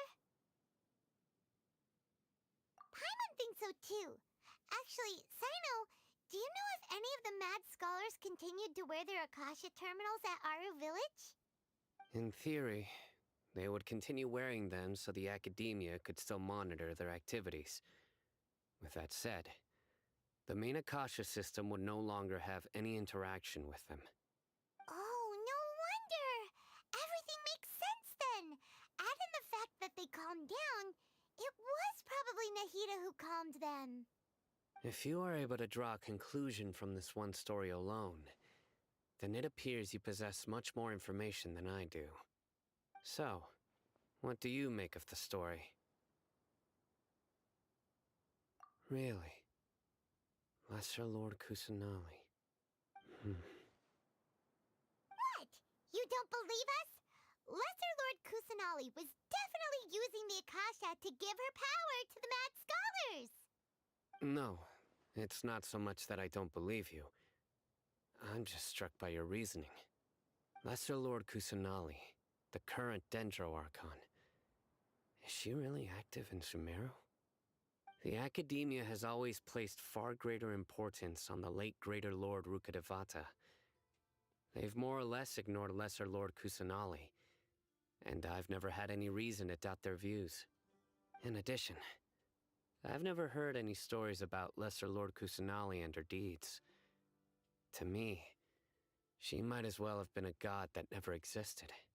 No way! Nahida definitely exists! She's a... how should Paimon put it? She's a good Archon who's kind and wise, even if she says weird stuff sometimes. I've spent many years interrogating criminals, so I can easily tell when someone is lying. Good! Then you should know that we're telling the truth! That look in your eyes. I've never seen that from a liar. You two really must have met Lesser Lord Kusanali. How can this be? To think, our Archon has been amongst us this entire time. Alright, now it's our turn to put our skills to good use for this investigation. But easier said than done, especially since we don't have any leads. Maybe we can start by knocking on some doors. Excuse me, are you here to help me find my grandpa? Huh? Who are you? By the sounds of it, a resident of this village. My name is Isak. You'll help me find my... Is your grandpa a mad scholar? Hey, don't say that. Grandpa is just Grandpa. Why do you have to call him that? It's not like he's a bad person or anything. The person you're referring to is not a local, yet you are. Why do you call him Grandpa? Grandpa is just Grandpa. He's my family. I heard everything you said to the village chief. Please, you gotta take me with you. I want to find my grandpa. Ah, so you're the one who was eavesdropping on us around the village chief's house. I was planning to go out and take care of whoever it was, but I had a vague feeling that they didn't harbor any ill intent. Whoa. Ethan wasn't kidding about Matra having sharp senses. Sino, he's just a kid. All he wants is... Sorry, I was only listening in because I wanted to know where Grandpa went. Honest, if you don't believe me, you can ask Miss Candace. All right. But first, let's confirm the facts with Candace.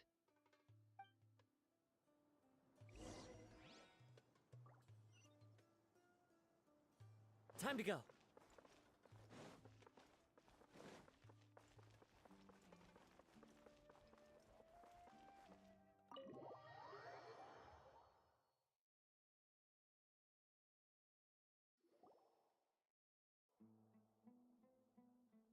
Sino is super vigilant. Is this what all the Matra are like? Ah, you're back already. We just wanted to confirm something with you. Do you know a boy by the name of Isak? I had a feeling he'd go looking for you. Huh? You knew this would happen? Yes. Although he tried his best to stay hidden, I still noticed him eavesdropping outside the window. He really wants to get his grandfather back. Isak's parents were both Aramite mercenaries who rarely returned to the village after finding employment in the city. He was raised by his grandfather. Unfortunately, it was only a few years before his grandpa passed away. Isak was still very young at the time, so various families in the village took turns caring for him so he could survive. Later, an elderly mad scholar arrived at the village. Isak thought the scholar bore a striking resemblance to his grandfather, and thus often spied on the man. However, the scholar was unkempt in appearance and incoherent in speech. Although Isak referred to the man as his grandpa, he was afraid and didn't dare to approach him. One summer night, the oft mumbling and bumbling grandpa suddenly calmed down and seemed to become more lucid. He even noticed Isak hiding in the distance. So Grandpa walked up to Isak and patted him on the head. He even took Isak to the entrance of the village, where he patiently taught the boy the names of the stars, and accompanied Isak until he fell asleep. The next morning, Isak woke up and wanted to go find his grandpa again, only to realize his grandpa no longer recognized him. However, even so, Grandpa retained his calm expression. It's said that those who saw the scholar claimed he no longer appeared to be crazy, but appeared to be living in his own world, almost as if he were sleepwalking. Isak was thrilled that his grandpa was able to find peace, and would follow him all the time, asking him things like, "Grandpa, want me to take you somewhere fun?" Or, "Grandpa, could you tell me stories about the stars again?" All this somehow just makes Paimon feel really sad. It seems like they both deserve so much better. Perhaps. Nearly everyone who lives in the desert has some form of hardship or regret. But even so, we must still continue on with our lives.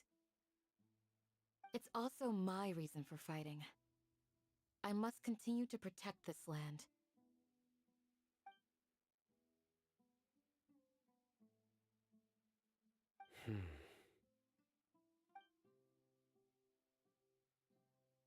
Maybe the people have always had a considerate god watching over them.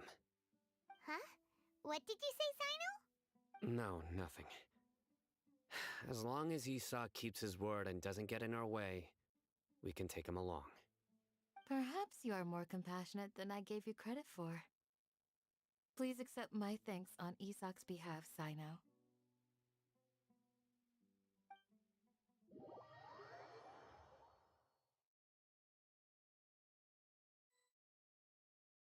Hey, Isak! Oh, it's you guys! We've cleared everything up! Let's go find your grandpa! Really? Wow! Thank you so much!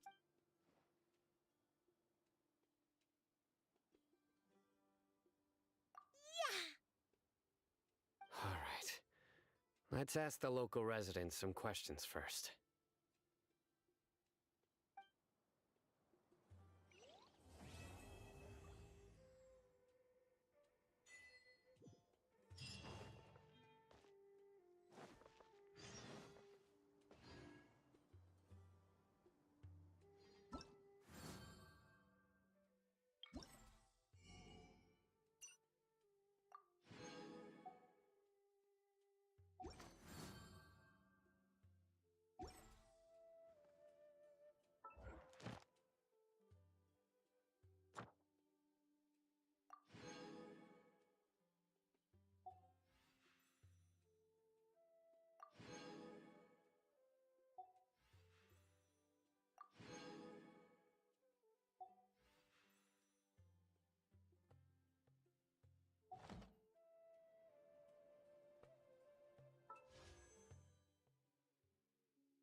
wonderful new life.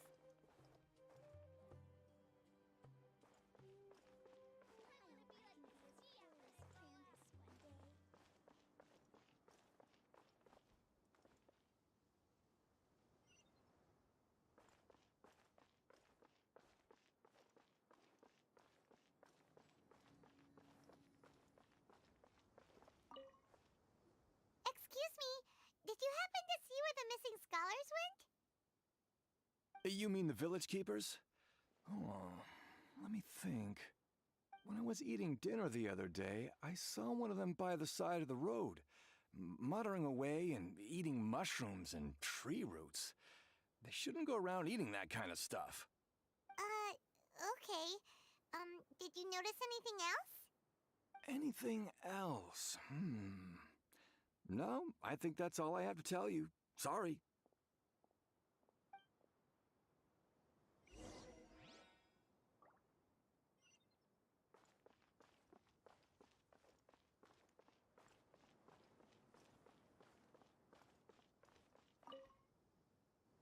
The scholars that have gone missing. Have you seen them? Those eyes. Those fierce eyes. You look like a real fighter. Don't change the subject. Right. You were asking about the the mad scholars. I think it's been a few days since I last saw them. I usually go to bed pretty early, so I'm not too... But honestly, I feel quite sympathetic towards them. Even though they act a little strange, they've helped me in the past. If it weren't for them, my house would have collapsed long ago. Do you also think Grandpa and the others are good people? Grandpa? Oh, hello there. It's little Isak. You mean that nice man who looks like your grandpa's long-lost twin, right? He was actually the one who protected my house. I saw it with my own eyes. He happened to be staying near my house that day and was doing something with his hands on the ground. It still feels pretty surreal now that I think back on it. Did someone teach them how to do that? Well, whatever the case, I'll always be thankful to him and whoever taught him to look out for others. I'm pretty sure that if I ever went mad, I wouldn't be able to do anything like that. Gotcha. Thank you.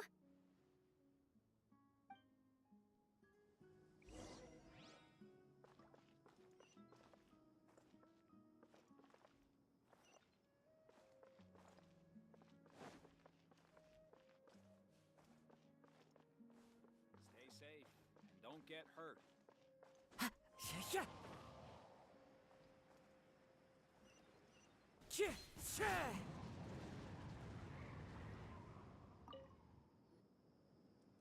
Sir, have you seen my grandpa recently? You know, the one who likes to sit and space out near the village entrance. Oh, well, if it isn't Isak. Oh, your grandpa, huh? It's been a while. The last time I saw him, he was spacing out by the road as usual.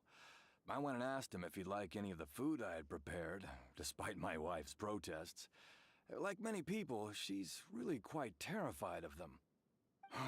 And speaking of my wife, she's still always complaining about how I don't make enough mora. That might explain why she's always mad at me. Oh, thank you.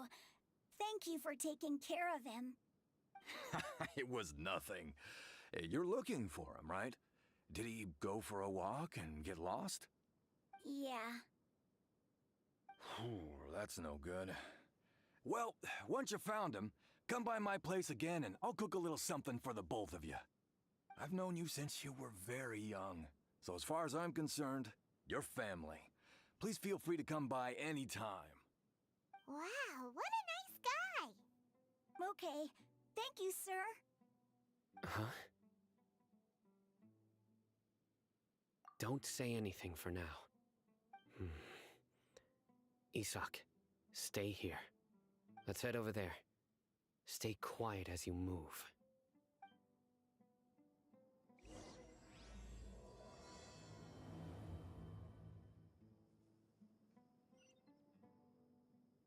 Join the Eremites and embrace a wonderful new life.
Listen, see if you can make out what they're saying.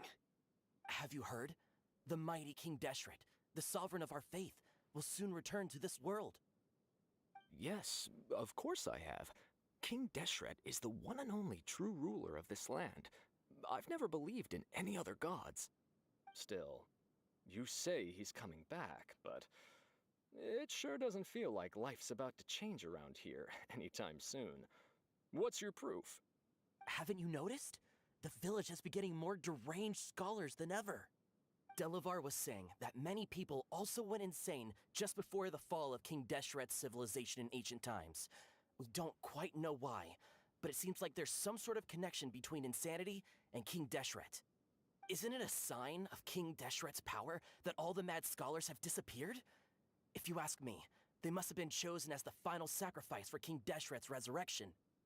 Huh. Now that you say it, that does make some sense. Does this mean our lives are finally going to take a turn for the better? Exactly. Those city folks will get what's coming to them.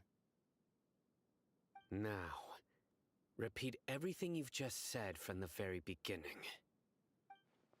Huh? Who are you?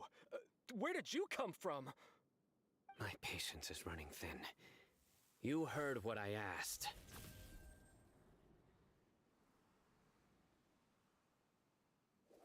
Yeah, bro, this guy's something else. Just look at his eyes. One wrong move, and he's gonna flay us alive. Let's not get on his bad side, okay? I am no match for this guy. Oh, okay, good sir. What is it you would like to know? Tell me about King Deshret's resurrection. Well, I only know a few things from hearsay. I went for a drink the other day and heard others talking about a rumor that the madmen will disappear and that King Deshret will return to this land. I'm not making this up, I swear! Hey, go on. Keep talking. It's true. It's all true, sir. We desert folk have had more than enough of those people at the academia. They keep sending us all their mad scholars and won't let us have a good life. Would you want to live like this if you were in our place? The radicals were even more thrilled than me when they heard the news. We're all praying for King Deshret's speedy return. Delavar also said that once King Deshret returns to our side, it's only a matter of time before we conquer the land on the other side of the wall. They're all willing to serve under King Deshret and fight for a share of the glory. Is that so? Seems like he still wants to know more. Keep talking. Got it.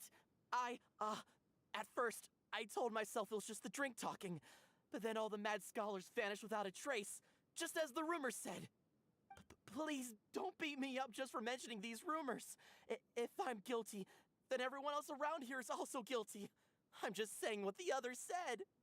The people here really like King Deshret, but dislike the Dendro Archon. Where is this radical person you talked about? I haven't run into him over the past few days, so he probably hasn't been around the village. What about you, man? Have you seen him at all? No, not at all. We wouldn't dare lie to you. He's really not here right now. Sounds like you're not too close with the radicals. No, of course not. All we know are their names. I have many ways to stop you from talking, and many others to stop you from sending warning messages. So you'd best just stay home and hope I don't hear of you trying to contact anybody. Don't do anything until I've gotten to the bottom of this. Try something foolish, and even Candace won't be able to protect you. Yes, got it. We'll do just as you say. That scared Paimon half to death. Sino is pretty terrifying. He didn't try to reassure us at all. It's like he's used to hearing that. Oh, Paimon bets lots of people have told him that before. I heard that. Sorry. It's part of being a Matra. The rumor we heard just now seems like a strong lead. But we need to check a few more places. Very well. I'm here. Where's your grandpa's house? Well, I can take you there. Just follow me.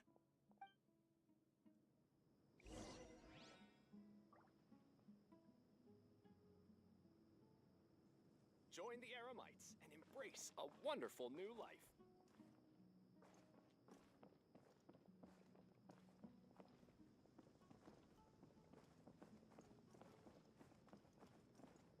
Grandpa, he likes to be alone. Sometimes he stares at the sky in a daze, and other times he just pokes at the ground with his fingers. Every now and then, he yells out at the top of his lungs, so a lot of people are really scared of him. But he's a good person, really. I know he is. I swear, he's just like my real grandpa.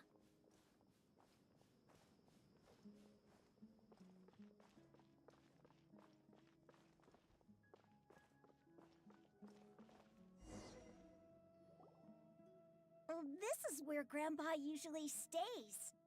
There sure isn't much here.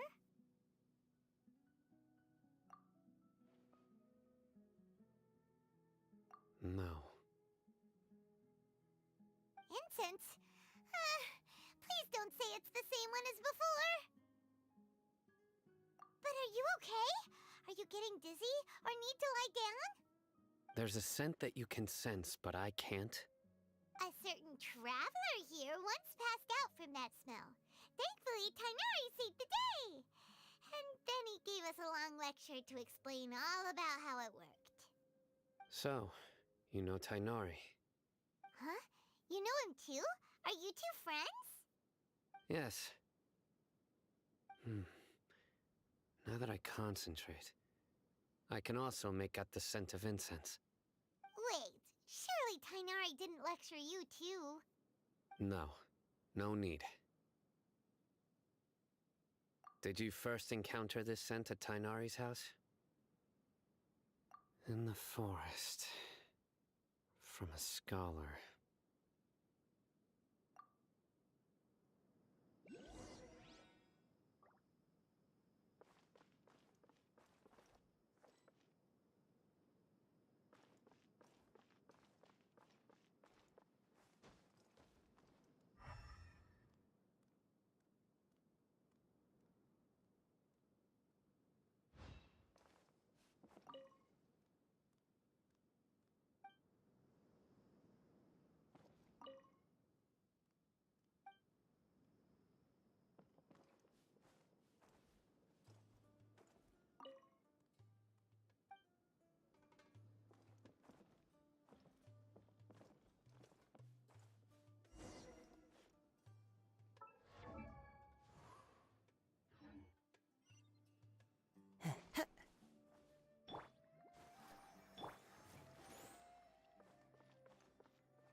What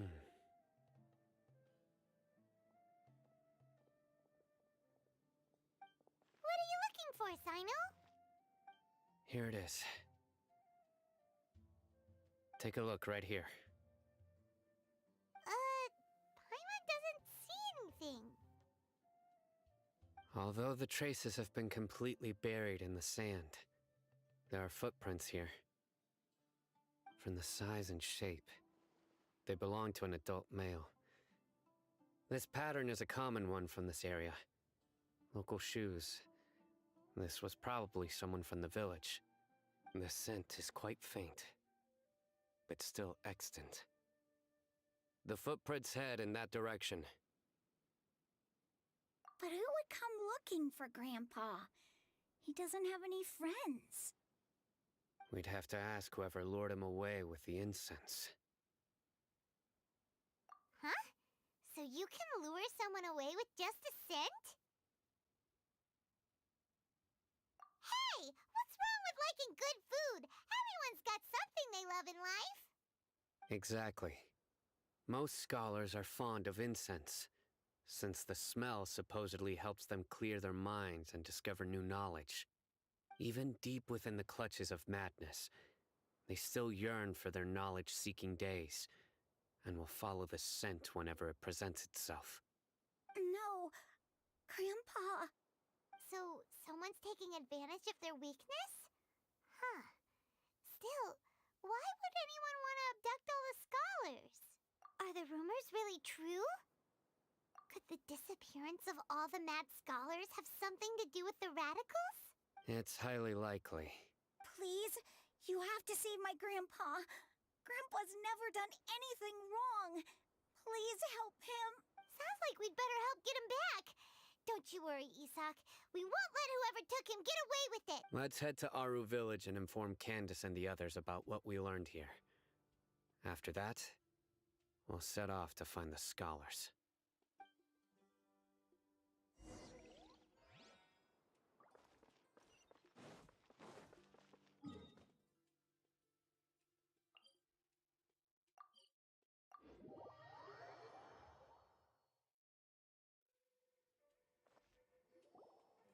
Right.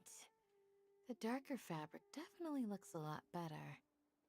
That'd be my choice, too. We're back, Candace! We've got a lot to tell you. Ah, welcome back. Sounds like everyone's friends already. Oh, Dia's here too! You bet. So, everything goes smoothly? Reasonably. Alhaitham didn't go with you? We haven't seen him at all. Huh. I saw him around the village entrance earlier and figured he was investigating with you. I guess he must have gone off on his own. Did you find out anything useful?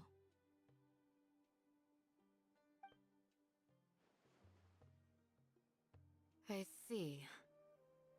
So someone used a kind of incense to lead the exiled scholars away from the village.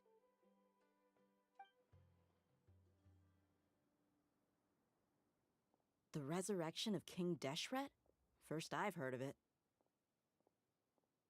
Far as I know, the kind of incense you just mentioned is only popular beyond the wall. Scholars are fond of it, but as you can see, there aren't many scholars still studying around these parts. No seller would be able to make a profit here. Not to mention making incense is a labor-intensive process. You won't see anybody in the desert with the patience to make or sell something that requires that kind of effort. It seems someone from beyond the wall must have been supporting this. Makes sense. So what should we do then? Do we go back to the academia and search for leads there? If it was any other day, that would be your next logical step. But today, you've got me on your team, so you get an extra tip. Didn't you say that the villager got his news from the tavern? Well, I also like to drink at the tavern, so I know a thing or two about these radicals he mentioned. If Paimon remembers correctly, the leader of the radicals is some guy called Delavar. Ah, yeah. Delavar, the scar-riddled bandit, Engur, the wide-eyed butcher, and Jabari, the duck-tailed bearded crook. The whole lot of them are known around these parts.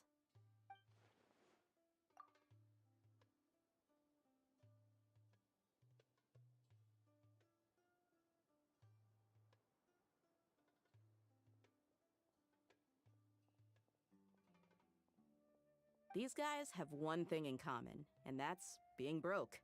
The rougher life gets, the more they want to believe in King Deshret. Way they see it, King Deshret's resurrection is their only chance at overthrowing the academia.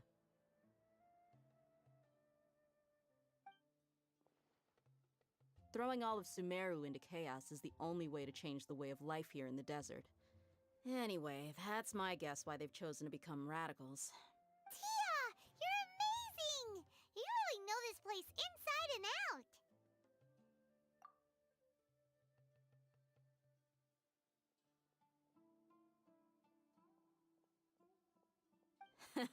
No merc can afford to slack off on gathering intelligence. Every mora I've spent in the tavern has been a valuable investment. Let's head out. Now hold on, you're staying right here, Sino. Why? Aru Village is not a big place. Outsiders stand out here like a sore thumb. I'd bet word about you has already gotten out. The desert is unforgiving, so the way of life here is also a lot tougher than on the outside of the wall. You survive on making connections out here. Compared to you, mercs like me are just third-rate amateurs. I've got no actual fighting skills to speak of, but that also makes it a whole lot easier for me to gain the locals' trust. I need to go around and ask some questions, but it'll be difficult if you're with me. Fine. Good, then we've got a plan. The Traveler and Paimon will go to Caravan Rebot with me, and we'll try our best to figure out where the mad scholars have been taken. Sino, you'll have to stay in the village and continue investigating on your own. Alright, sounds like a plan!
Well, here we are again!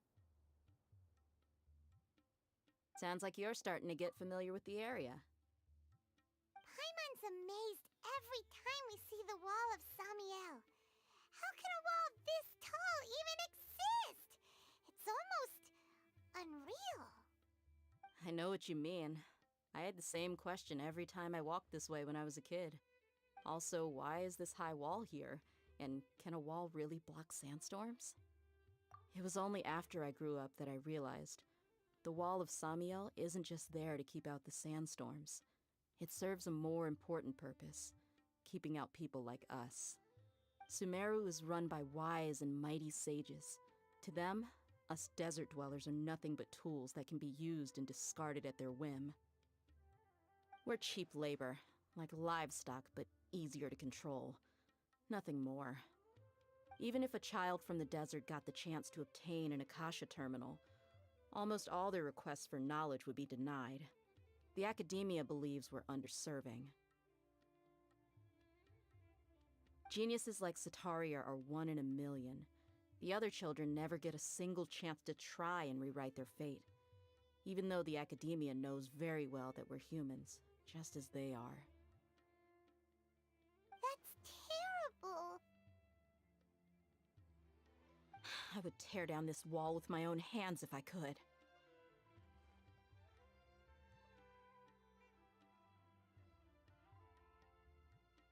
Hey, Dia. You're not thinking about doing anything scary, are you? No, not at all. This place just gets me thinking, that's all. Besides, we're here to procure information, aren't we? Yep, we gotta catch those... Shh.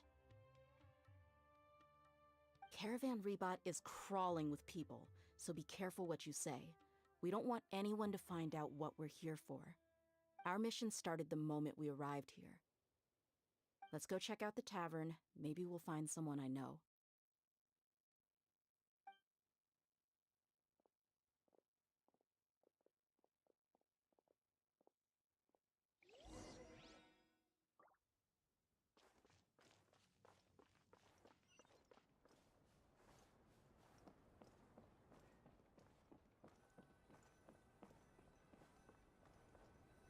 Just our luck. None of them are here today. You mean, you don't see anyone you know? Dia, is that you? What a coincidence. You here for a drink too? Zaki. Finally, a friendly face. Oh, And who do you have with you here? Guests from another land?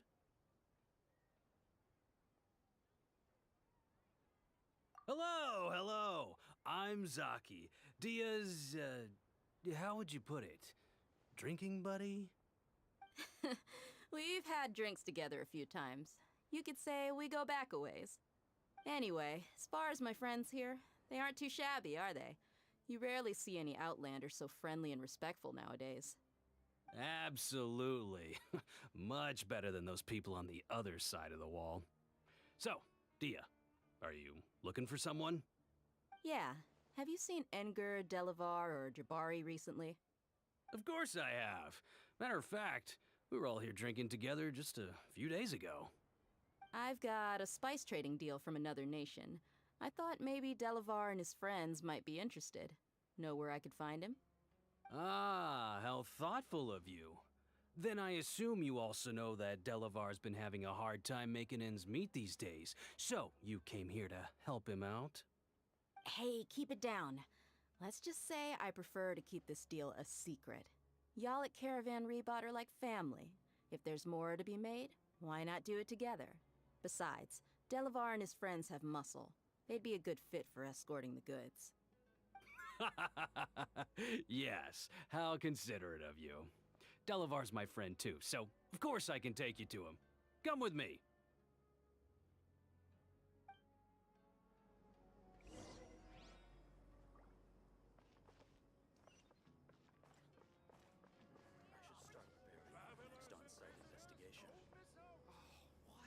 So he's not at the hotel today? All who seek rest will find it.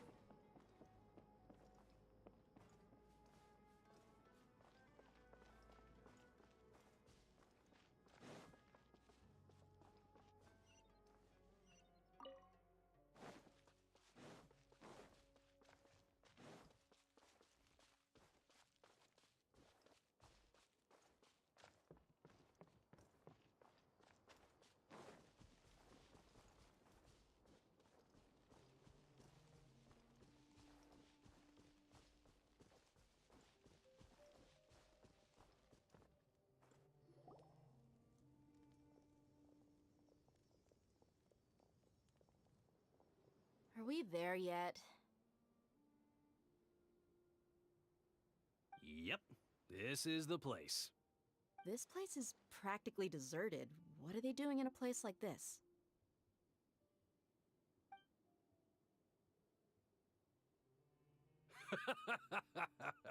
Why don't you take a guess? Go on, a wild stab in the dark.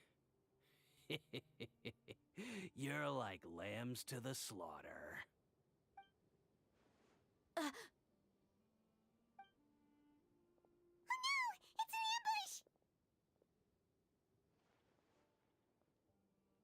ambush! What's this all about, Zaki? Come on, Dia.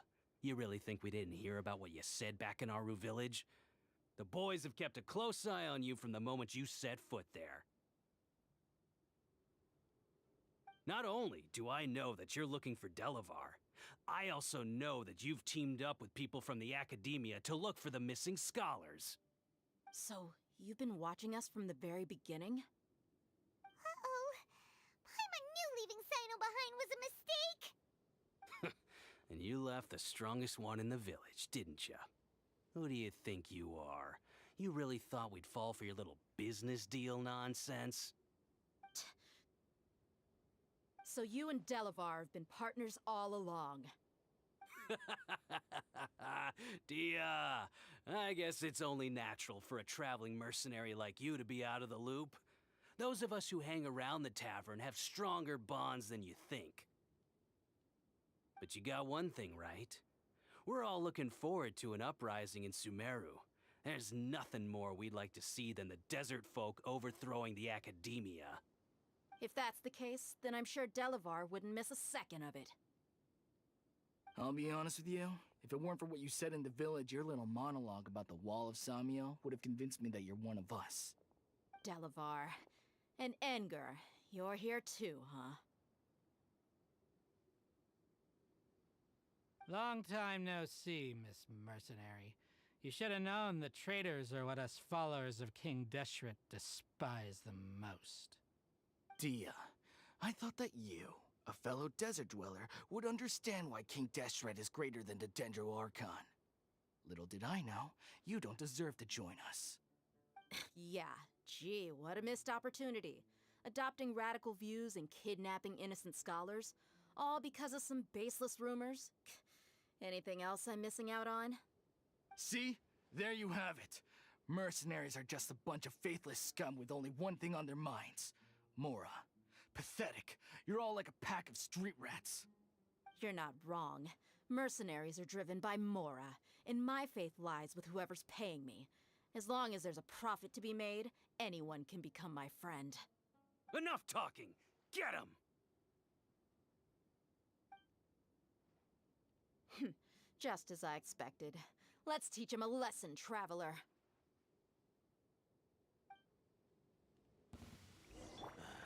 Everybody stand back! Shine down!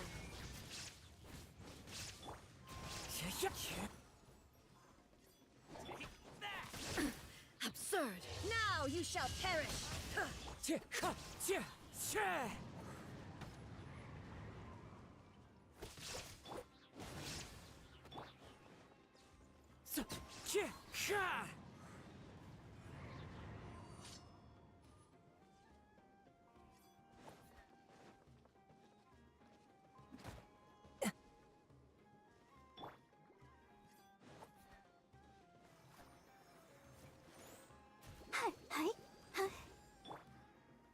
Time to go. Let's light it up! Impossible! How could you? So, what do you think about your meticulous network now, Zaki? How did you say it? It's only natural for a traveling mercenary like me to be out of the loop. I'm guessing your informant told you that I'm just an incompetent merc with no real fighting skills, correct? I mean, that is what I said after all. And of course, you would believe everything he reported. The only thing you know about me is that I'm a mercenary, but you've never seen me in action. Even though you heard we went to handle monsters together, you believed that Candace was the only one doing all the real fighting. That so-called Flame Mane is just a fraud. She admitted it herself. She just uses her connections to gain the trust of others. That's what you thought, right? Ugh. You lied in the village because you figured that we'd have people watching you. And you were stupid enough to fall for it. I figured as much the first time we drank together. You all thought you were so smart. Pathetic. Okay, that should be all of them. Whoa! So you've been planning this since we were in Aru Village? No task can be done without preparation. I just happened to notice a couple suspicious-looking people while you were out investigating. Oh, but instead of catching them right away, you let them report back. Those two who were snooping around were just a couple small fries. If we want to get the real catch, we have to be patient and give it some time. Oh, you mean the funny name she mentioned back in Uncle Ampu's house? The wide-eyed butcher, scar-riddled bandit, Paimon can't remember them all. That's just a bunch of drunk talk. Edgar and Delavar like to talk themselves up when they're drinking. Edgar, the wide-eyed butcher, and Delavar, the scar-riddled bandit, are the nicknames they came up with for themselves.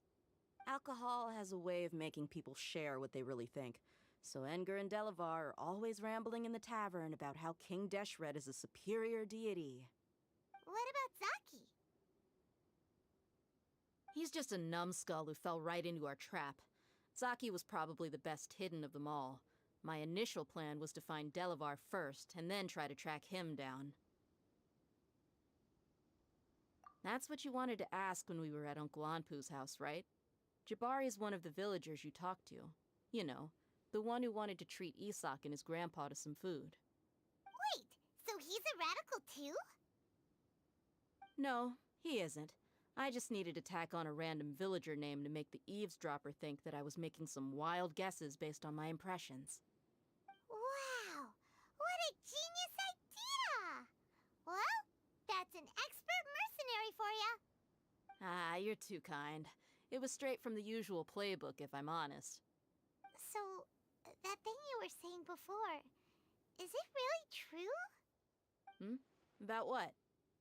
About how mercenaries only care about Mora, and that anyone's a friend as long as there's a profit. Does that bother you? What makes you so sure?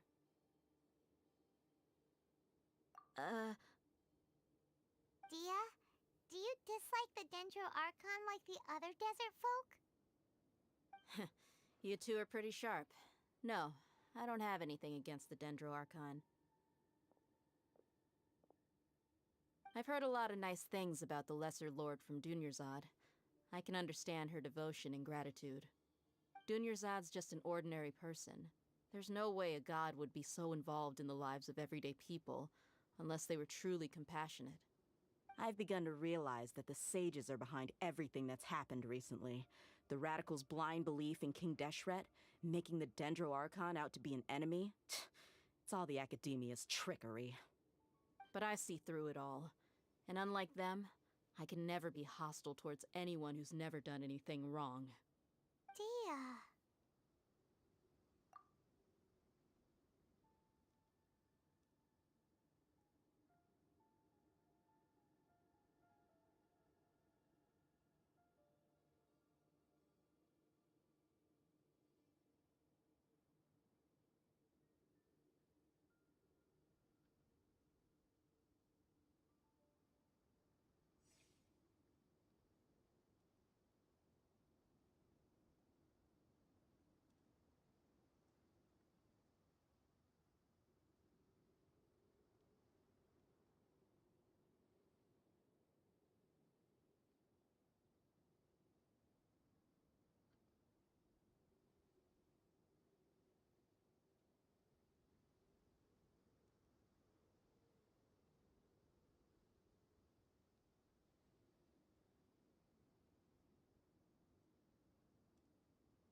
Anyway, looks like we're done with business here.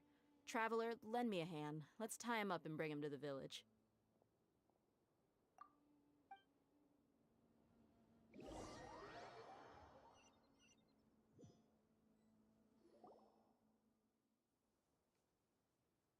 This should be all of them. I'll let you take it from here. All right.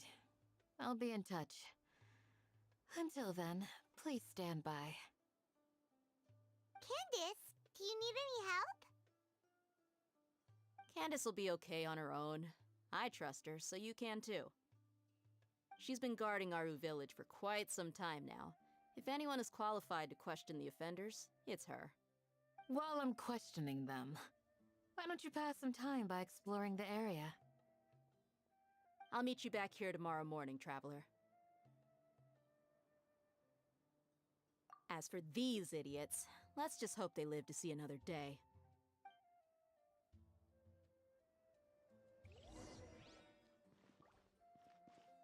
You heard the question. Now answer me.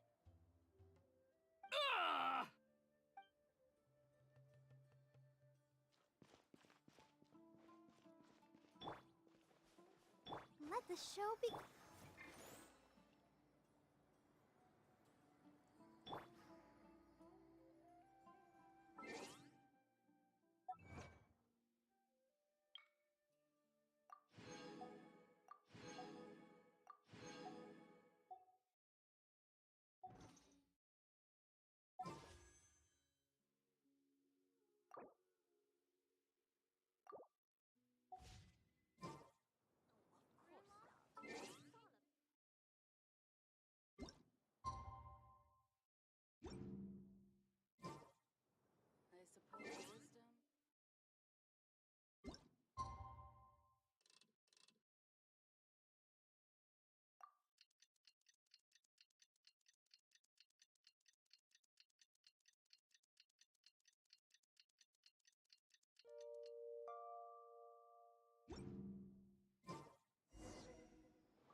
Hey, Dia! Right on time. We'll know any moment now. Paimon's been wondering. You seem to know Candace pretty well. Have you been friends for a long time? We've known each other for some time now. She's a pretty interesting person. Even though she's an extremely strong warrior, she never misuses her powers against others. Oh, Paimon knows what you mean. Like a lot of martial artists say, never take the fight outside the ring. Yep, I guess you can put it that way. It takes strong convictions to be as dedicated as she is, and shoulder that kind of responsibility. Us mercs, on the other hand, we pretty much live from one day to the next. Well, Paimon thinks you're great too. Really? Thanks for that.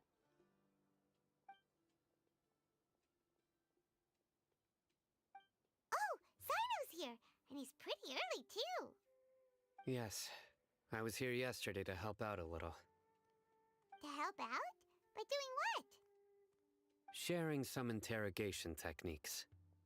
Oh, you mean you taught Candace some more persuasive methods? Right. Come on in, everyone. Come on, let's go inside.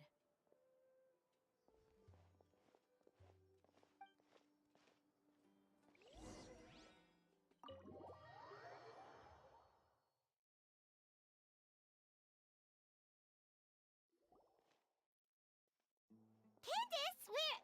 Whoa, you look furious. Do I? Huh. What gave it away? Oh, there's no mask that can hide true bloodlust. Cover up your eyes, and it'll still show itself at the corners of your mouth. Perhaps I need to work on my composure. Still, it's perfectly understandable why I'm angry. I'm sure everyone present would agree. Yes, ma'am. Please, don't feed us anymore. We're gonna die. Well, looks like Sino taught her well.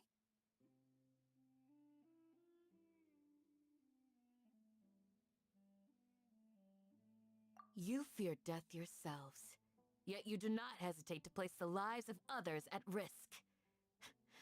The absurdity is mind-boggling. The ones you call mad scholars are known to us as the Village Keepers. They are vital members of our community, and some even count them as family. You come here, to my village, and you treat my people as nothing more than stepping stones towards your goal. Tell me, what would you do to you in my position?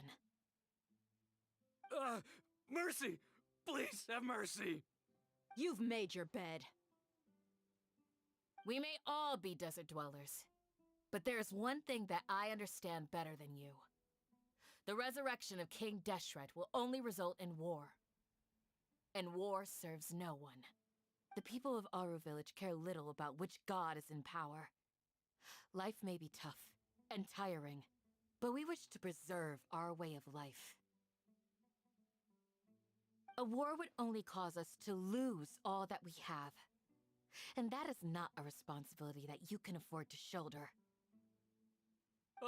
We understand. We're sorry. I'll tell you everything I know. Please, just let us go. I'm listening. You might not believe this, but it wasn't us who came up with this idea. Someone was spreading rumors in the tavern. That's how we ended up hearing about King Deshret's resurrection.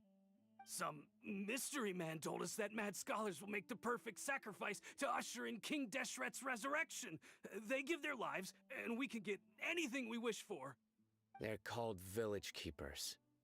Slip up again, and you'll regret it. Yes, sorry.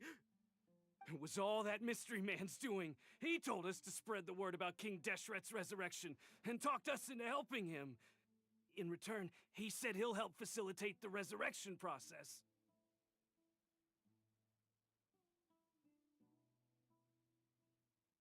I'm not sure. That's one. Huh? One what? Strike. You get a total of 3. Then, you die by my hand. Wait, I'm telling the truth. We don't know anything. It was all him. 2. He got us to lure them out of their houses in the night with some kind of incense. We take them to a junction outside the village. Then the mystery guy takes them from there. You gotta believe me, please. I'm telling the truth, I swear. Just ask them if you don't believe me. That was indeed the truth. Traveler, go on.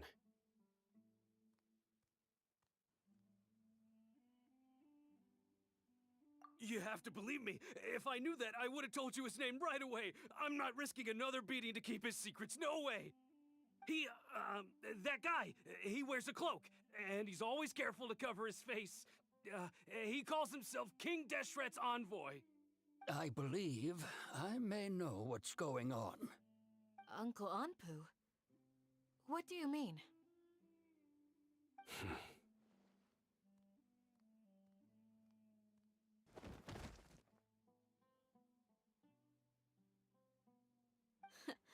Smooth. Okay, speak. If my suspicions are correct, this mystery man they speak of could be from the Academia. Some time ago, people from the Academia attempted to take the Village Keepers away. I refused, insisting that they are part of our community. It strikes me now that this secretive character shares the same goal they had. Which means it's highly likely that the Academia was purposely spreading a false rumor to trick the radicals into delivering the Village Keepers right into their hands. They were the ones who brought them here to begin with. Now they're trying to take them back? We aren't gonna let that happen. Not the Academia again.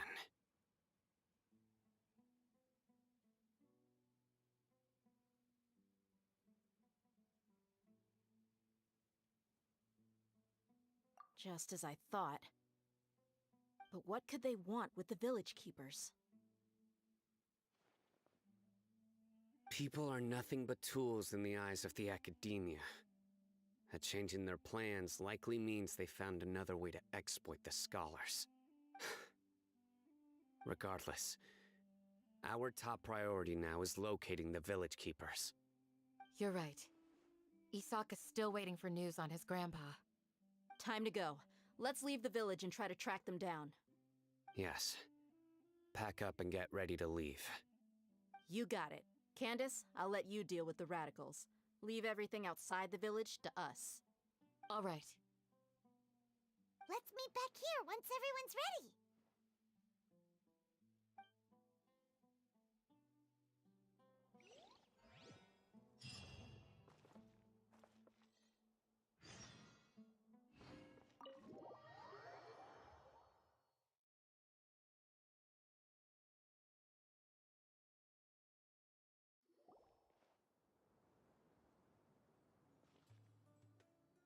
Let's get some food in us and then we'll... Whoa! Where did you come from? Well, as you can see, I am merely sitting here and reviewing what we have deduced thus far.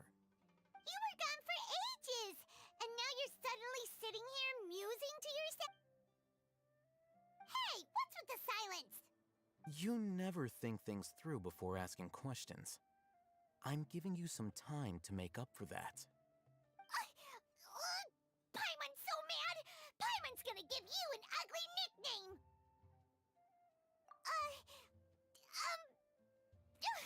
Never mind. Paimon's got nothing. There's just nothing super obvious to pick with this guy. It makes it so hard. Well, you've heard nothing to suggest I left this whole time. So clearly, I stayed in the village to investigate. Anyway, you plan to leave Aru village and keep searching for the truth of this matter, yes? Yep. We're not gonna find out anything more by staying here, so we thought that we might as well take the search elsewhere. Enough with the silent treatment! No. I'm just surprised that you decided to team up with him. All Hatham, you haven't helped us out at all ever since we arrived at Aru village. Bold of you to question our choices. Yeah, you're all talk. While you were investigating, I had my own work to do, which I've now finished. Really? Paimon doesn't believe you. To be honest, we aren't really a team, so I have no obligation to inform you of my whereabouts. Not to mention that going separate ways allowed me to find some important information that you all had missed. Huh? Right here in the village? Correct. What did you learn? I'm going to take you to someone. But before that, you need to understand where she's coming from. What does that mean? How do you think the residents of Aru village feel about what we're doing? In other words, do you truly believe every single word the villagers tell us? You mean some of them lied to us? Hiding the truth does not necessarily equate to lying. Again, these people have their reasons. Remember what Candace said? Most people in Aru village don't necessarily care which deity is in charge of Sumeru. That's because whether King Deshret or the Dendro Archon has power is of little significance to them. By contrast, the perils of their daily lives are ever-present concerns. They won't simply share everything they know with you without good reason. That's why you believed there was no further information to be found in this village. Glad you're following along. Among those you have talked to, there's someone who was consciously keeping you out of the loop. In fact, she's been observing your every move since you arrived. The reason being, to someone who only wants to live their life in peace, any external factors introduce unpredictability into the equation. Those eyes. Those fierce eyes. You look like a real fighter. Don't change the subject. It's quite obvious that she's intimidated by Sino's authority and strength. Right. You were asking about the I mean, the mad scholars. She corrected herself mid-sentence because she's aware that there are King Deshret fanatics in the village. If she sounds too friendly towards the village keepers, she could easily make herself the Radicals' next target. I think it's been a few days since I last saw them. I usually go to bed pretty early, so I'm not too familiar with what goes on at night. Remember? She made a point of denying her involvement in anything that occurs at night. But honestly, I feel quite sympathetic towards them. Even though they act a little strange, they've helped me in the past. If it weren't for them, my house would have collapsed long ago. After speaking to the village chief, it became clear that the village keepers had protected Aru village at night. In other words, the young miss was very much awake during that time. Then why would she lie? By getting involved with an outsider, she risks drawing unwanted attention to herself. I'll pass on this one. You said that she is afraid of me. If so, it's best if I stay out of... We're on it!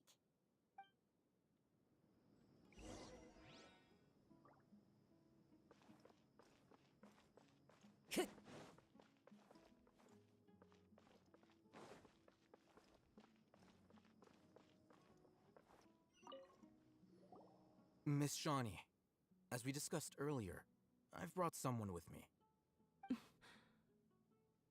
Mr. Alhaitham, I'm aware of where you stand, but how can I make sure that your friends think the same as you? Huh? What do you mean? We need to clarify our stance or something? Go ahead and talk to her. You'll get the answers you want. Go on. Earn her trust. Is it really that simple? May I call you Traveler? Hi, Traveler. I want to ask you something. Do you think the resurrection of King Deshret can truly change Sumeru for the better? Why's that? That's very similar to what Miss Candace says. I know you two are friends. That's why I'm willing to talk to you, even though I do have some reservations. Before, I wouldn't even have the courage to ask something like this. Traveler, do you believe our lives will get better?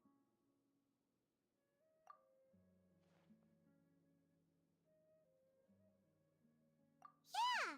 We came here from another nation, so it isn't wrong of you to be weary. And we aren't really residents of any one nation. But even so, we've met lots of people from different places, and we've always fought for what we believed in.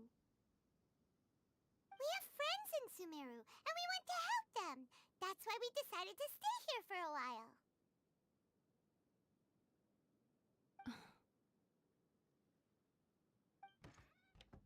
I want to trust you.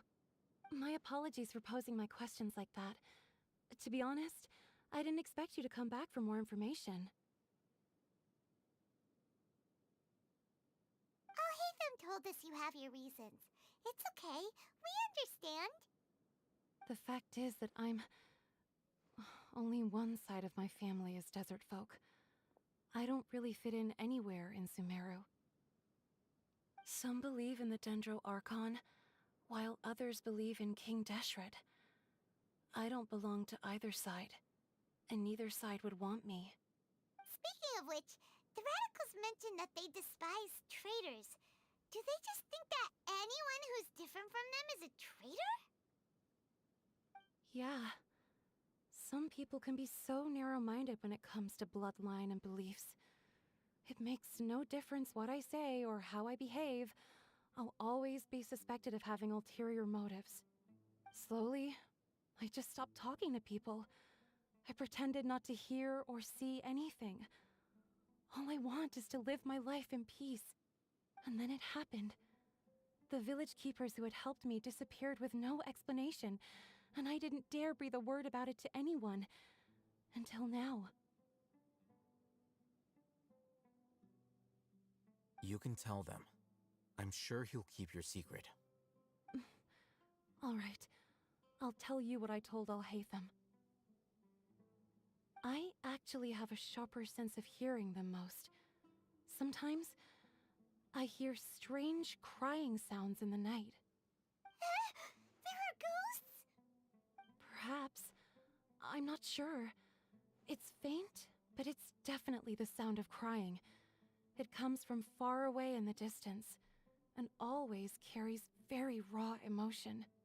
It used to be louder and more frequent, but ever since you arrived in the village, it doesn't seem to happen as often, and when it does, it's much quieter. I have to focus really hard to make it out. I confirmed this with the guards on night duty. They also have someone with a good ear, and he's heard similar sounds at night. But, because we're in the middle of a desert, he would rather believe that they are the cries of beasts than ghosts.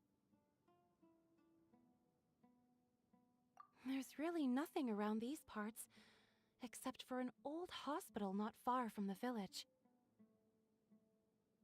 I think they used to use it for treating Elazar, but it's been abandoned for years.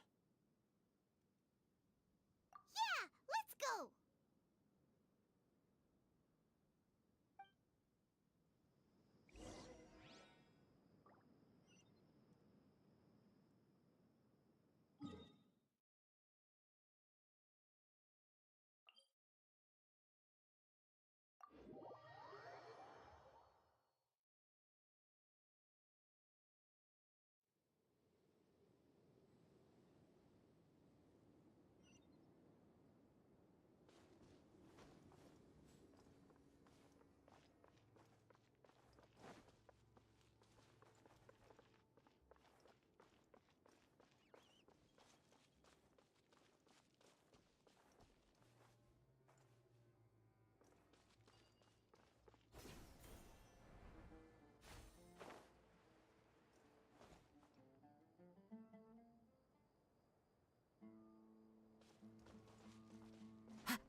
Is this the place? It's in terrible shape, and there's sand everywhere. Empty and forgotten. An ideal place to hide people.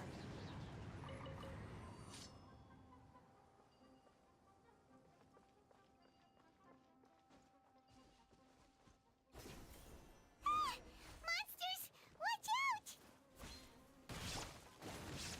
Shine down!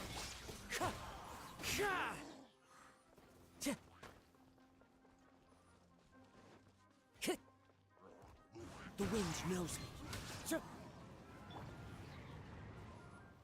Illusion shattered!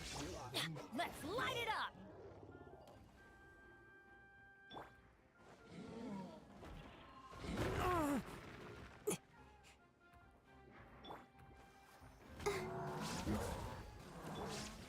Wind Strider. Huh? There is no escape! Teamwork is true! Inazuma shines eternal! They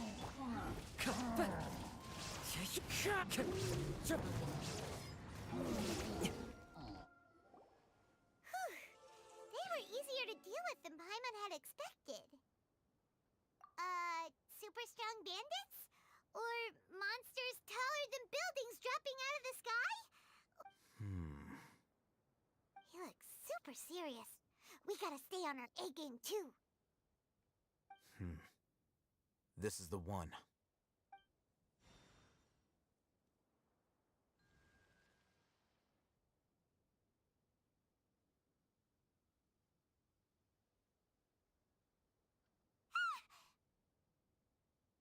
Let's go in and take a look.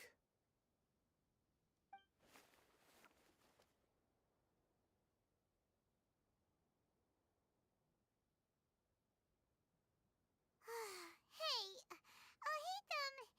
we haven't found squat. Are you sure we aren't wasting our time here? Patience. Shawnee says she only hears the crying at night. We have time to burn. Until then, I'm taking a break. And just like that, he sits down. Wait, he even brought a book to read? What are you reading? Let Paimon see! Okay, sure.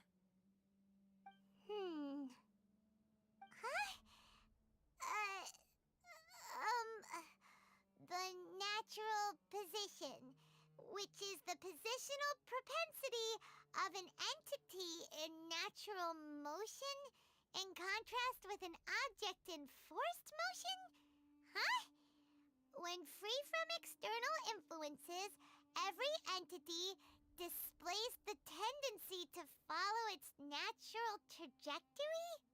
So, you got that? Oh, Paimon gives up. You keep reading your book. See ya! How is he so relaxed? Look at him, reading an impossible book in a creepy place like this.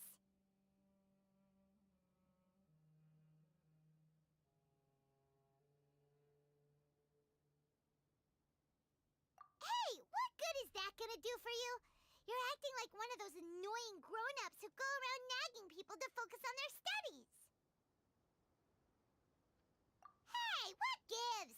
Shouldn't you be the one providing for Paimon? Oh, right. Okay then. Thank you for working so hard and earning so much more.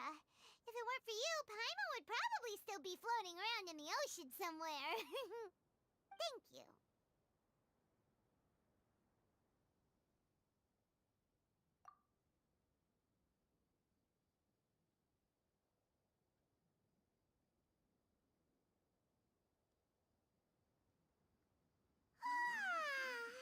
Paimon's getting so sleepy. Huh? What was that sound? There it is. It's coming from that direction.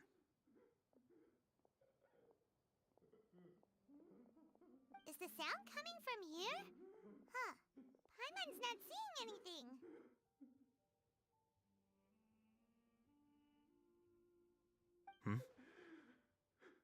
It's from below. But there's no way we can get down there. Something is off about the interior here.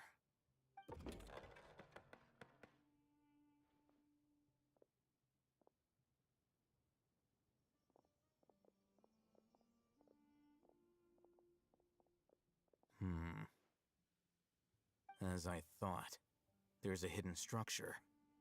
Wow. It's like they tucked another hospital into this one. Oh, it looks like there are other mechanisms around here. Let's keep exploring.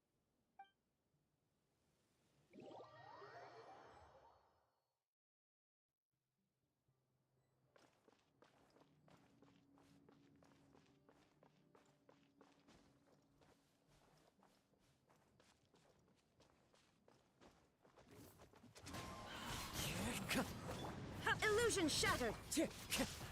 That's gonna hurt in the morning. Let's light it up! There is no escape! Get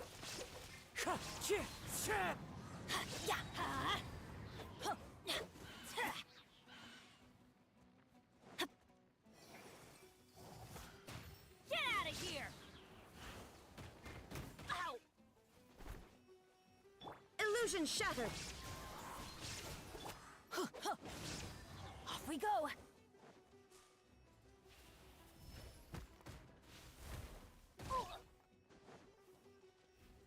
Let's light it up! Shine down!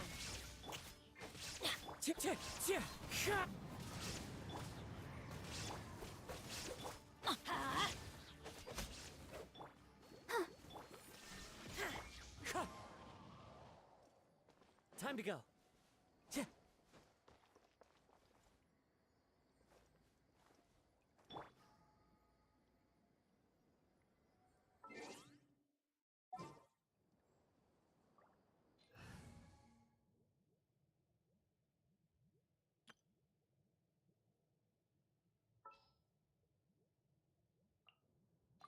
You want me on your team? Stay close and you will live. Just what will we come across this time?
Propagate!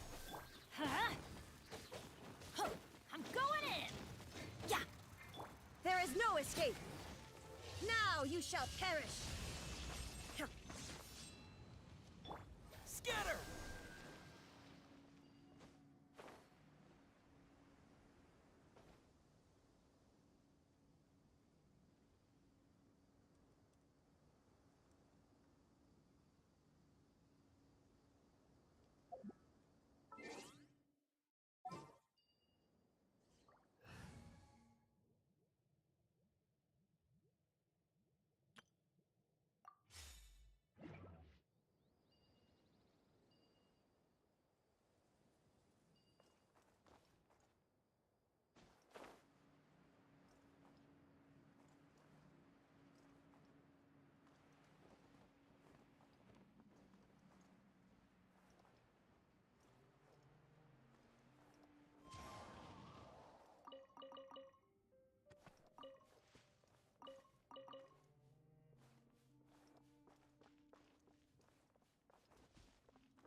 One with nature.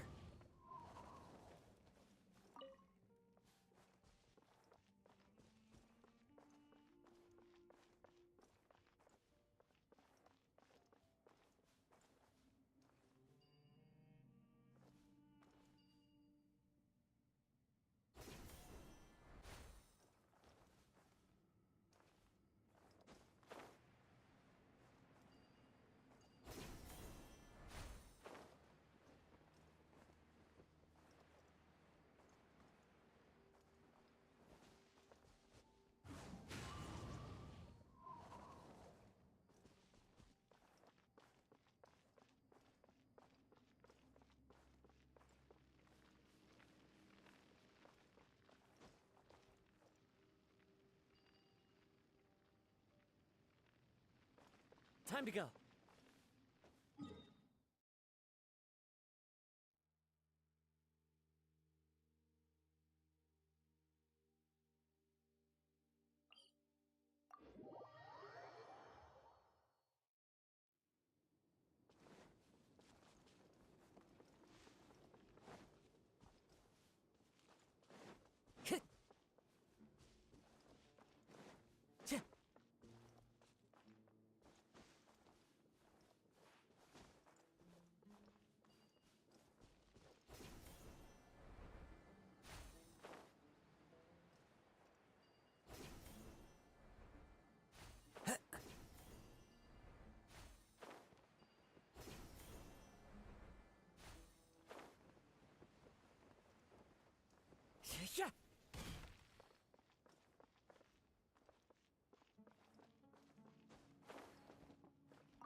idea.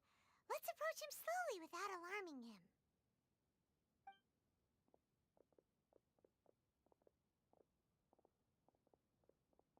Wait.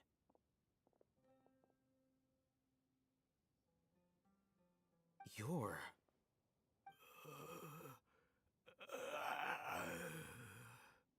He can't speak, and his eyes are unfocused. But he looks too young to be anyone's grandfather. Also, why is he the only one here? Didn't expect to see him here. You know him?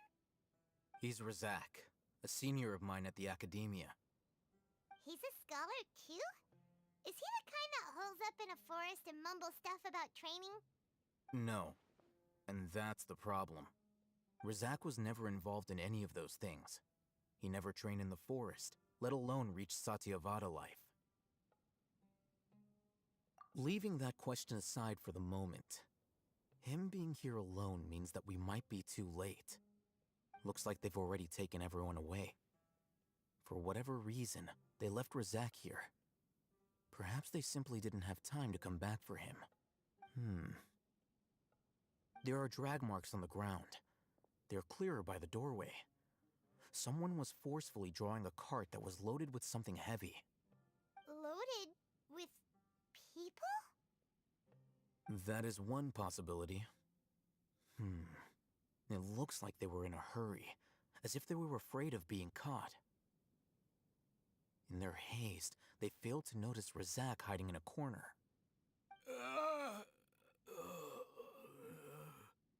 The symptoms are identical. Looks like we found living proof. Huh? Why do you say that? Allow me to jog your memory. Recall your time at Port Ormos. Don't you think his symptoms look familiar?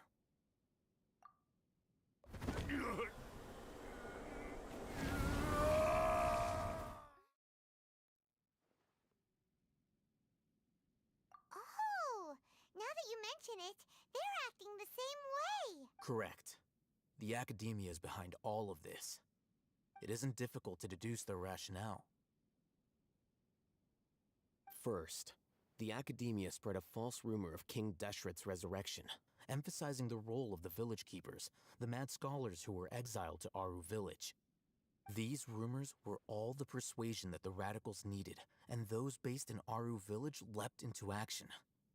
Unbeknownst to them, of course, through rounding up the scholars, they were actually helping the Academia. As well as being able to exploit the radicals for their own ends, this scheme has one further advantage to the Academia. all the risks and responsibilities are offloaded onto King Deshret's followers. Life for the desert dwellers has been brutal ever since King Deshret's death all those years ago. Beneath the surface, feelings of desperation are widespread. Many would give everything they have for the prospect of something better. Anyone looking to exploit that for their own ends simply needs to make a few empty promises. Even if complications arise, people will see that those involved are all followers of King Deshret, and look for no further explanation than differences of belief. A deep-seated mistrust of the desert and everyone in it by the rest of Sumeru will make sure of that. The notion of an academia plot wouldn't even cross their minds. It may seem like a simple strategy, but it is able to work wonders under Sumeru's current circumstances. Oh, that makes a lot of sense. It's in line with the village chief's theory, too. But there's still one very important question. Wasn't it the academia that brought the scholars to Aru village in the first place? Why does it want them back now? Throughout this process, one thing has changed. The scholars' identity. First, they were scholars. Then, they became lunatics. After that, they were exiles. And finally, they become missing persons. An exile is still patently a living, breathing human being. But when someone becomes a missing person, that is brought into question. If you can't find someone, you have no way of knowing what exactly happened to them. That makes missing people an ideal resource. Resource? For what exactly? One possibility is that the information in their brains could be extracted into knowledge capsules. Extracted? You mean canned knowledge comes from people's brains? With the technology of the Sumeru Academia, it's entirely possible. Perhaps the process caused them great suffering, which is why they cry out in the dead of night, when no one is watching them. So, the human brain... Nope, nah, Paimon doesn't want to think about this. I'm the Academia scribe, after all. I'm familiar with their projects. Anyway, judging by Razak's state, the contents of a divine knowledge capsule were extracted from his mind, but something went wrong in the process. Or perhaps his curiosity got the better of him, and he used such a capsule for himself.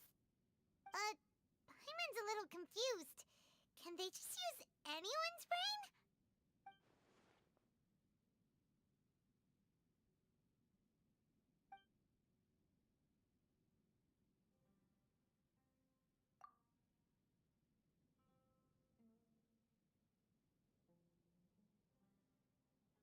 The look on your face tells me you've realized the answer.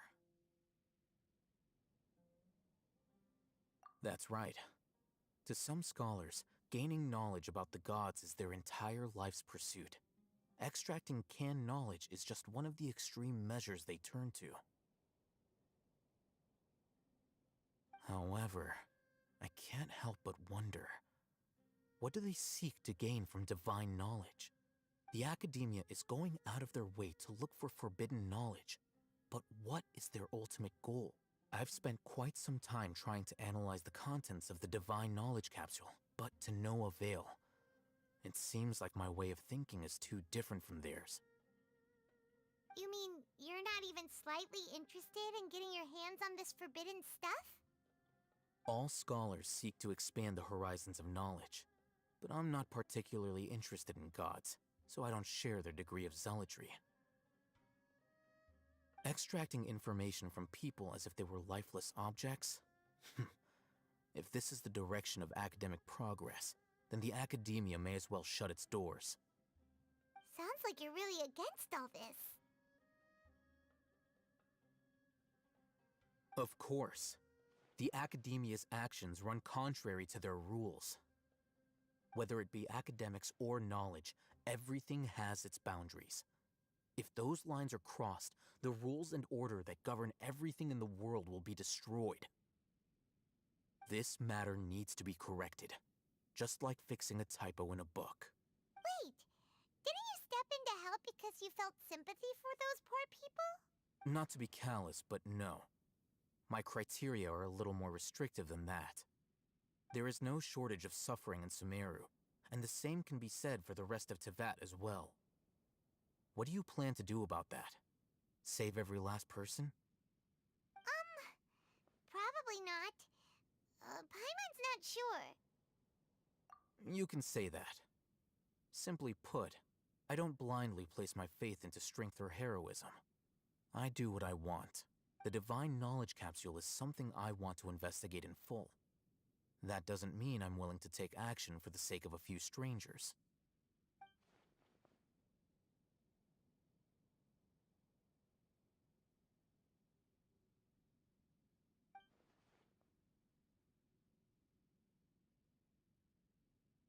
Paimon's been wanting to say this for a while. There are a lot of bad guys in the Academia, but you're not one of them. You're their weirdo. You're probably right. Though I must say, I quite enjoy this feeling of being the odd one out. Uniqueness is also an asset, is it not? Wow, that's a great way to think about it. Paimon's really impressed. If only Miss Shani had a similar mindset, her life would definitely be a lot easier. I'm just a more likable person than her in general. There's nothing more to it than that.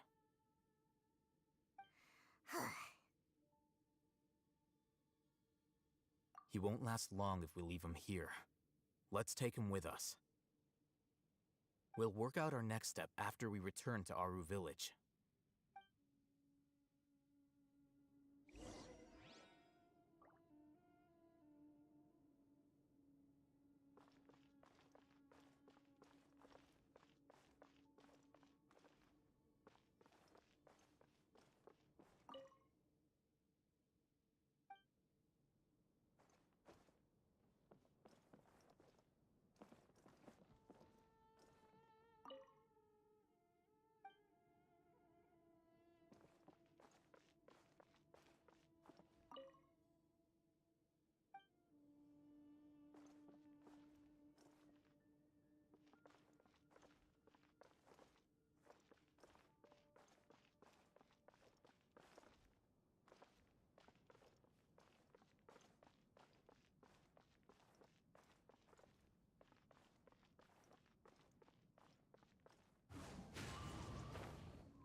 We're back!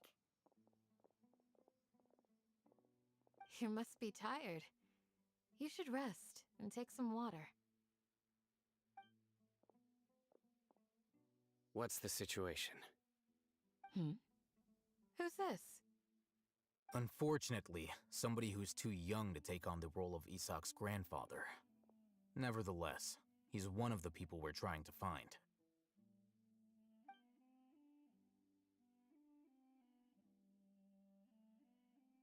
So, at one point in time, the abandoned Elazar Hospital served as the Academia's site for extracting divine cant knowledge. Yep, pretty much! Their plan must have been implemented at some point before we arrived at Aru Village, since divine cant knowledge has been in circulation for a while now. Yet, they fled once we were headed to the village, almost as if they knew we were on their trail. Why is that? Yeah, why is that? We may have a mole in our midst. One of us could be secretly revealing our whereabouts to the Academia.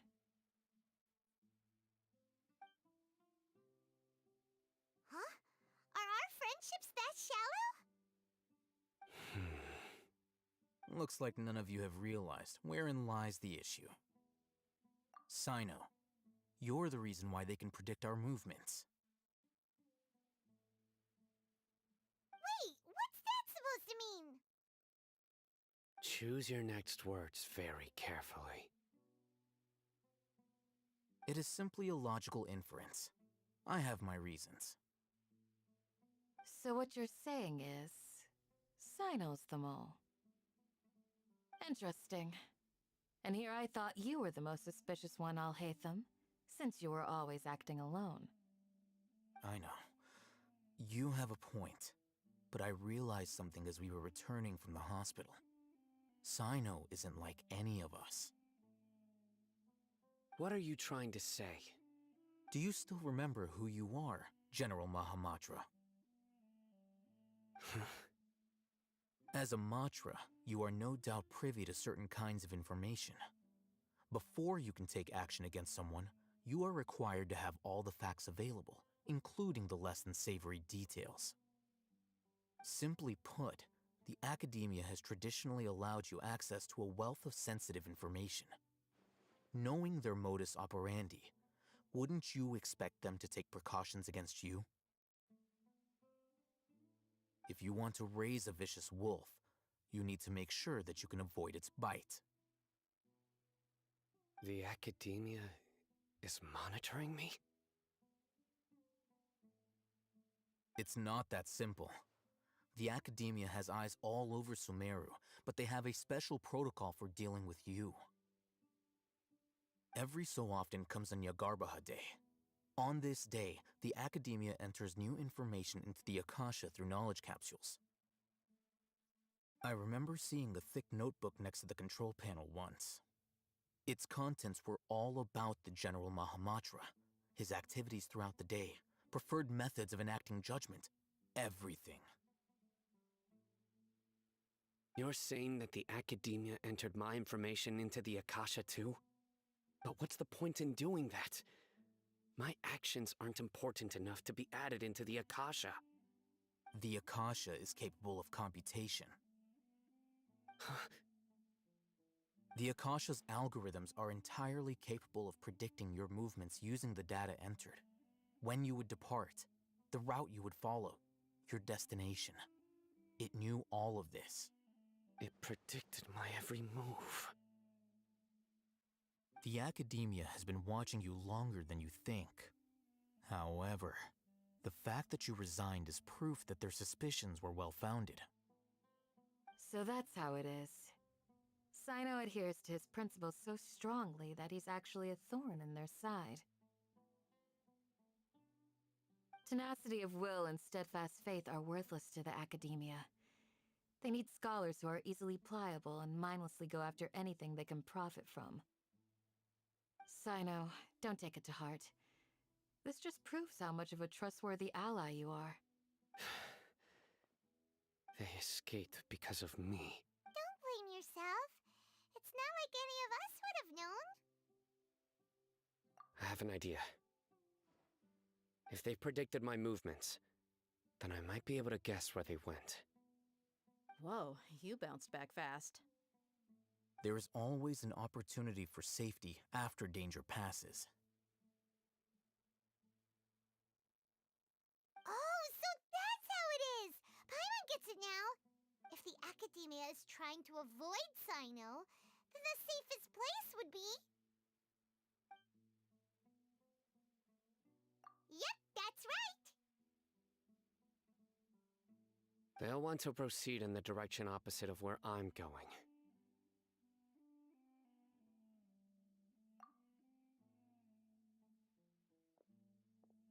I must go. There's also something I want to investigate. Let's go, guys! After him! Please, wait! I want to go too! You want to go too? I want to find Grandpa. I promise. Everyone, I leave him in your hands. Yay! Let's go! Remember to pack some food with you! Paimon feels like we're missing someone, though.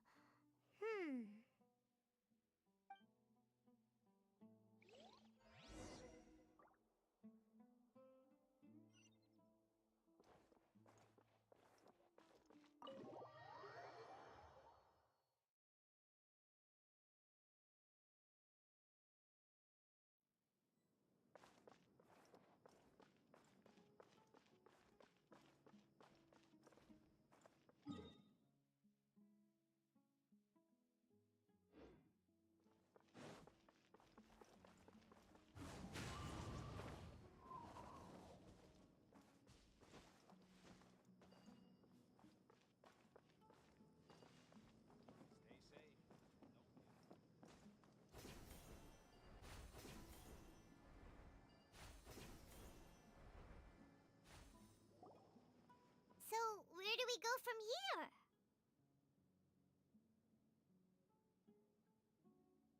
Yes. After leaving the village, we should head straight toward the desert.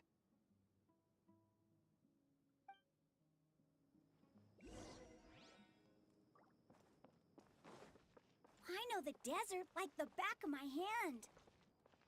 Is that because you play here a lot? Yep. One time, Grandpa almost got lost in the desert, but I was the one who brought him back.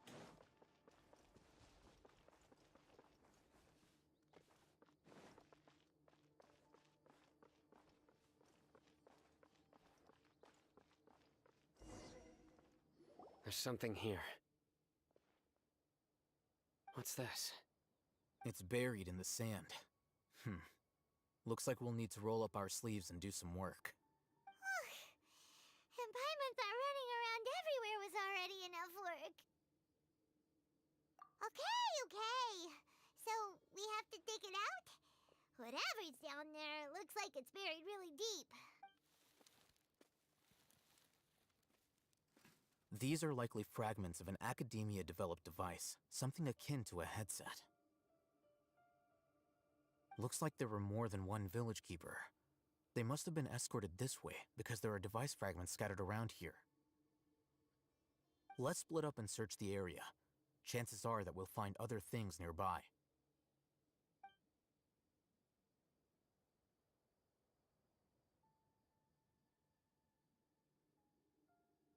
Is this what we're searching for? It looks kinda scary. This is definitely a device used to extract divine knowledge. How did it end up buried in the sand? That can't have been part of the plan. They must have been attacked along the way. Wait, what? Grandpa, I hope you're okay. Don't worry, your grandpa's gonna be fine. Razak didn't display any signs of starvation or dehydration, which means that they left fairly recently. We should be able to catch up. One more thing. given that the device had been entirely covered by sand. I believe the attack must have happened prior to the sandstorm. Let's keep going. They can't have gone far.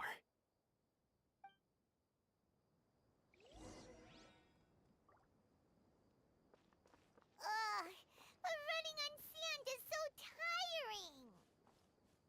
But you're flying, aren't you, Paimon? Is flying over sand tiring too? Ugh, of course it is.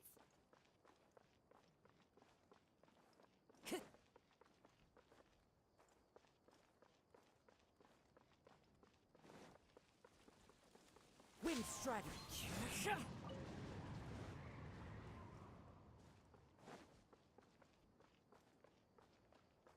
Voices, over there. It sounds like an argument. Whoa, you have really good ears. Don't get any closer. They'll notice us. Dia's talking with the Eremites? Very interesting. Let's listen in. If you had informed me sooner, there'd be plenty of room for us to... You're one of us. We would never lie. Scholars. You don't know as much as I do. Need me to... I knew it. That's our Dia. Dia? Why would you... Dia! Hey, what are you doing? Huh? Didn't you say you'd help me find Grandpa?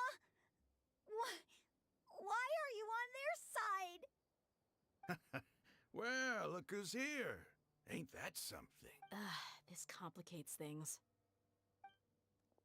You've betrayed Aru village? So, this is the great General Mahamatra. Dear, you'd be better off as my assistant than hanging around with this motley crew. Seen for yourself, I have the means and methods, and my ideals are far more admirable than theirs. I'm not the type that's easily swayed, Raman. You of all people should know that. Wait, what's going on, Dia? Whose side are you on here? Shut it, Paimon. It doesn't matter. Whichever side you pick, nothing can deter us from the grand mission of resurrecting King Deshret. Once our Lord of Old returns to this land, we will have a new beginning. Face the facts, Raman. It's not gonna happen. You should understand that more than anyone. Have all your years as a merc taught you nothing about placing hopes in a ruler? I'm a desert dweller and a proud follower of King Deshret. Whether I live by the edge of the sword or in peaceful comfort, my soul will always carry this conviction. It's not too late yet. The village mad scholars aren't gonna bring King Deshret back to life. You don't understand, my dear lady. Pursuing our faith is our purpose in life. Even if the chance of success is 1 in a million, we must be willing to give everything we have. Even if it'll expose you to the academia? Even if they end up disbanding the Eremites? Your Eremites, which you've worked so hard for all these years? Yes. We've waited a long time for this day to come. The sun and the moon no longer shine here. All you see now is cracks in this desiccated land. But fate has finally dealt me a hand to play against the academia. With these scholars in our custody, we'll stomp the academia's forces and fight our way beyond the wall of Samiel. Ridiculous. Think about it. The academia controls the entirety of Sumeru. Your powers are negligible in comparison. If you still don't believe me, then try asking these 2 men. They're also against the academia, but neither of them are as arrogant as you are. They look more like pawns of the Academia to me. Why would I listen to anything the people of Greater Lord Rukkhadevada have to say? Filthy traitors. Your god abandoned all honor and betrayed King Deshret. We desert dwellers will never trust the likes of you. It's impossible to communicate with someone so hostile. Perhaps we should. Do you really believe that by kidnapping the scholars, you'll be able to negotiate with the Academia? These people have no value as bargaining chips, but I could be persuaded to take their place as your next hostage. These scholars were exiled from the Academia. I, on the other hand, am their current scribe, and will be a much greater asset to you. Wait, you can't be serious. So, you want to trade places with the hostages, do you? Precisely. Any wise person would gladly accept my offer. What are you thinking? What if they decide to kill you instead? Well, that would be bad luck for me. However, I'd get the chance to observe the scholars, perhaps even find out the truth. Think you can talk me over with that confident look of yours? I'm not trying to persuade you. I'm using this as a means of joining forces against the Academia. You are the scribe. What do you have against the Academia? Not all desert dwellers believe in King Deshret, and the same applies to the Academia. Why must all knowledge seekers approve of the Academia's way of doing things?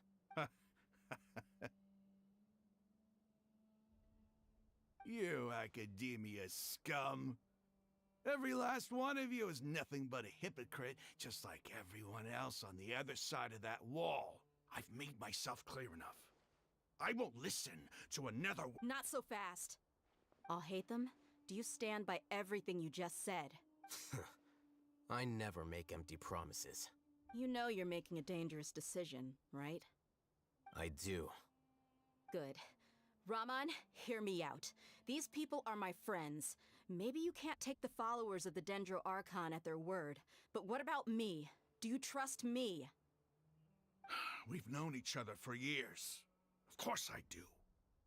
In that case, I'm willing to vouch for their honesty with my right arm.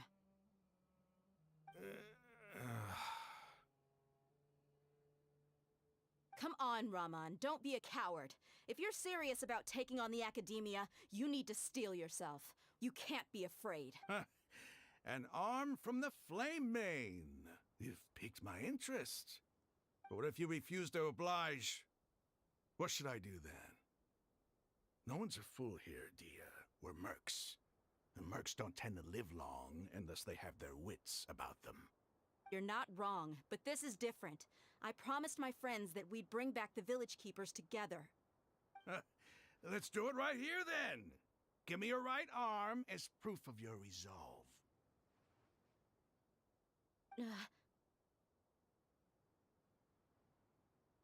listen to him! He's not even trying to negotiate! He just wants to make things more difficult! That's fine. Are you crazy? We came here to save lives. One arm for that many people is still a pretty good deal, if you ask me. Raman, I'm holding up my end of the deal here. You'd better not let me down. Sure. Go ahead and cut off her right arm.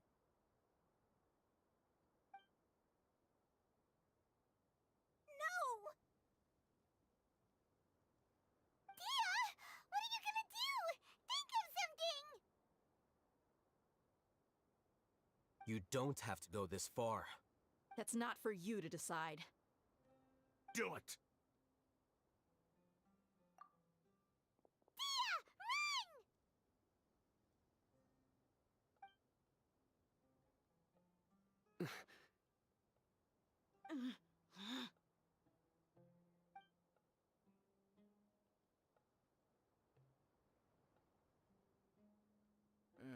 Stop!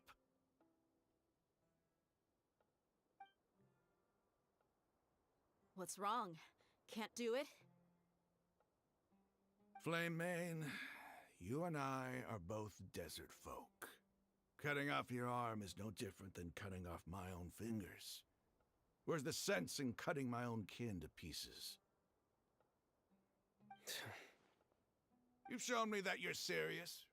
Go on now, take your friends and leave. Meet me in the desert at noon tomorrow.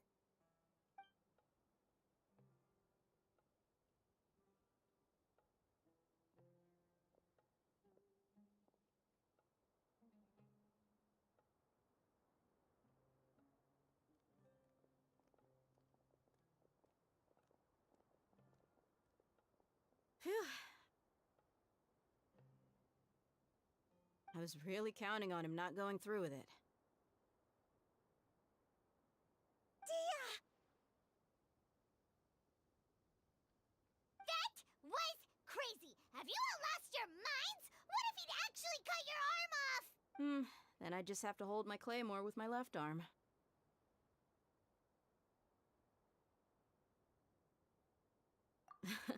Okay, I'm sorry. But sometimes when you're out on a limb, you gotta double down to seal the deal, you know? Don't ever make a promise like that again. I can deal with the likes of them. If it came down to it, you would not lose to them either.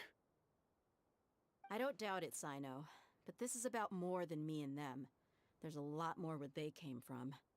Even if we got rid of one bunch of radicals, there are others out there. Wiping them out would do more harm than good.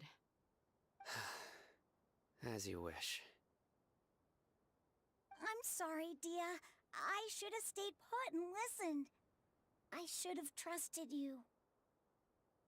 It's okay. I promised you I'd help find your grandpa, so I'll do whatever it takes. Whatever it takes? You just might be scholar material. Huh? Are you serious? The Eremites once said that I was a lunatic. Perhaps a little madness is essential to be successful in research. Why does it feel like he's using his praise for me as an excuse to brag about himself?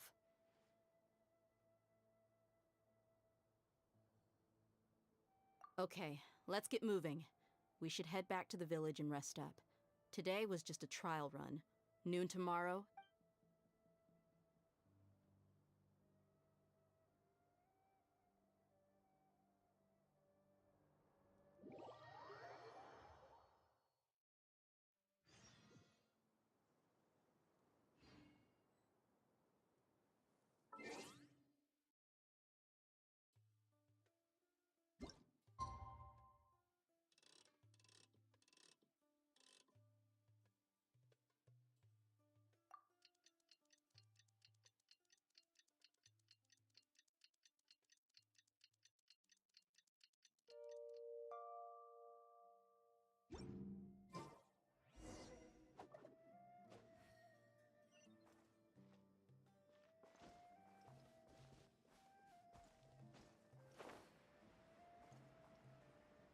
Yeah.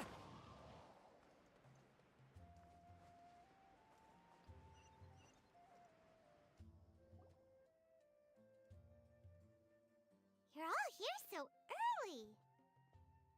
looks like we have everyone here. Isak, are you sure you want to come with us? I'll watch from a safe distance. Dia, I want to be there to bring Grandpa home. Okay, let's go then. Dia, wait. What's the matter? I heard that you were quite reckless yesterday. No more of that today, understood? Or I'll be very upset with you. Fine.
Follow the wind.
Brings a smile to my face.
Huh.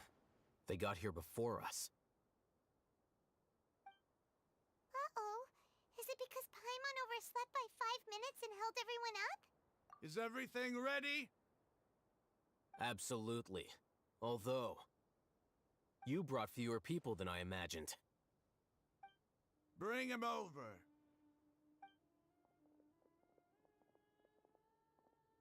Grandpa! Why is there only one of them?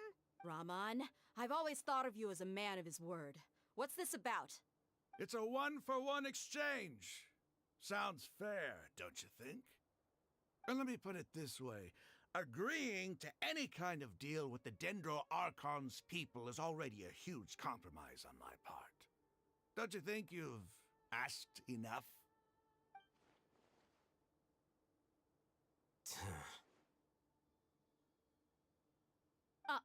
You stay right there!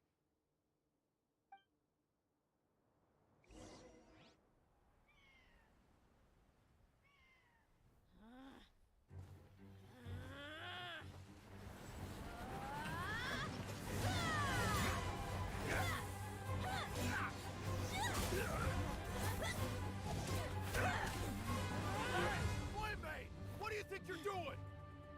Grandpa! Don't you see this blade here? You coward! Why are your hands shaking? Wait a second! It's a earthquake!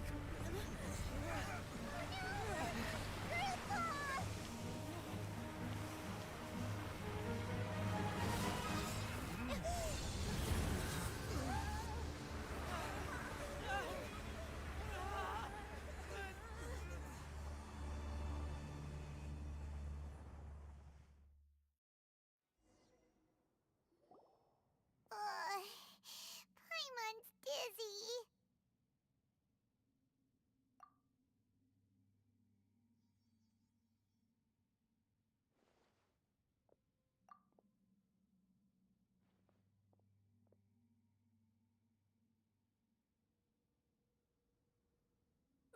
This day's going just great. What a nuisance. The sand dune collapsed. I saw an energy field. The village keeper protected us. It glowed green with dendro. Just like you said, It may well have been the remains of Lesser Lord Kusanali's power inside the scholar's body. The Dendro Archon. The present one. Grandpa? Grandpa? Oh no, he's getting confused again. Hey, look around you. Did there used to be a temple here? It seems that when the sand dune collapsed, it exposed these underground structures. The symbols on the gate belong to King Deshret's civilization. This structure must be ancient. Over time, the sandstorms completely buried it and left it in the state we see now. It could have been an underground palace in the distant past. Oh, a miracle. Praise King Deshret! What's he doing here? And his men too? They must have fallen down here with us. Pretty lucky if you ask me. Most of them seem in really bad shape. Except for him. He got off lightly. Mind your head. No, this isn't the time for conflict. Our exalted lord has shown us the way to his sacred palace. He's not actually gonna go in there, is he? As it happens, I want to take a look inside too. What are you doing? Don't you think it's curious? 1 minute, Lesser Lord Kusanali's power protects us from harm, and the next, remnants of King Deshret's civilization appear. 2 major deities are vying to showcase their power to us. It would be a shame not to witness them both. Paimon thought you weren't interested in gods. Indeed. In my view, gods are just a higher form of living being, or creature, you could say. New discoveries are always worth investigating. Whether they have anything to do with gods is neither here nor there. Raman, what are you gonna do about your men? I'll just let them lay here. King Deshret will take care of his people. Right now, I'm going inside.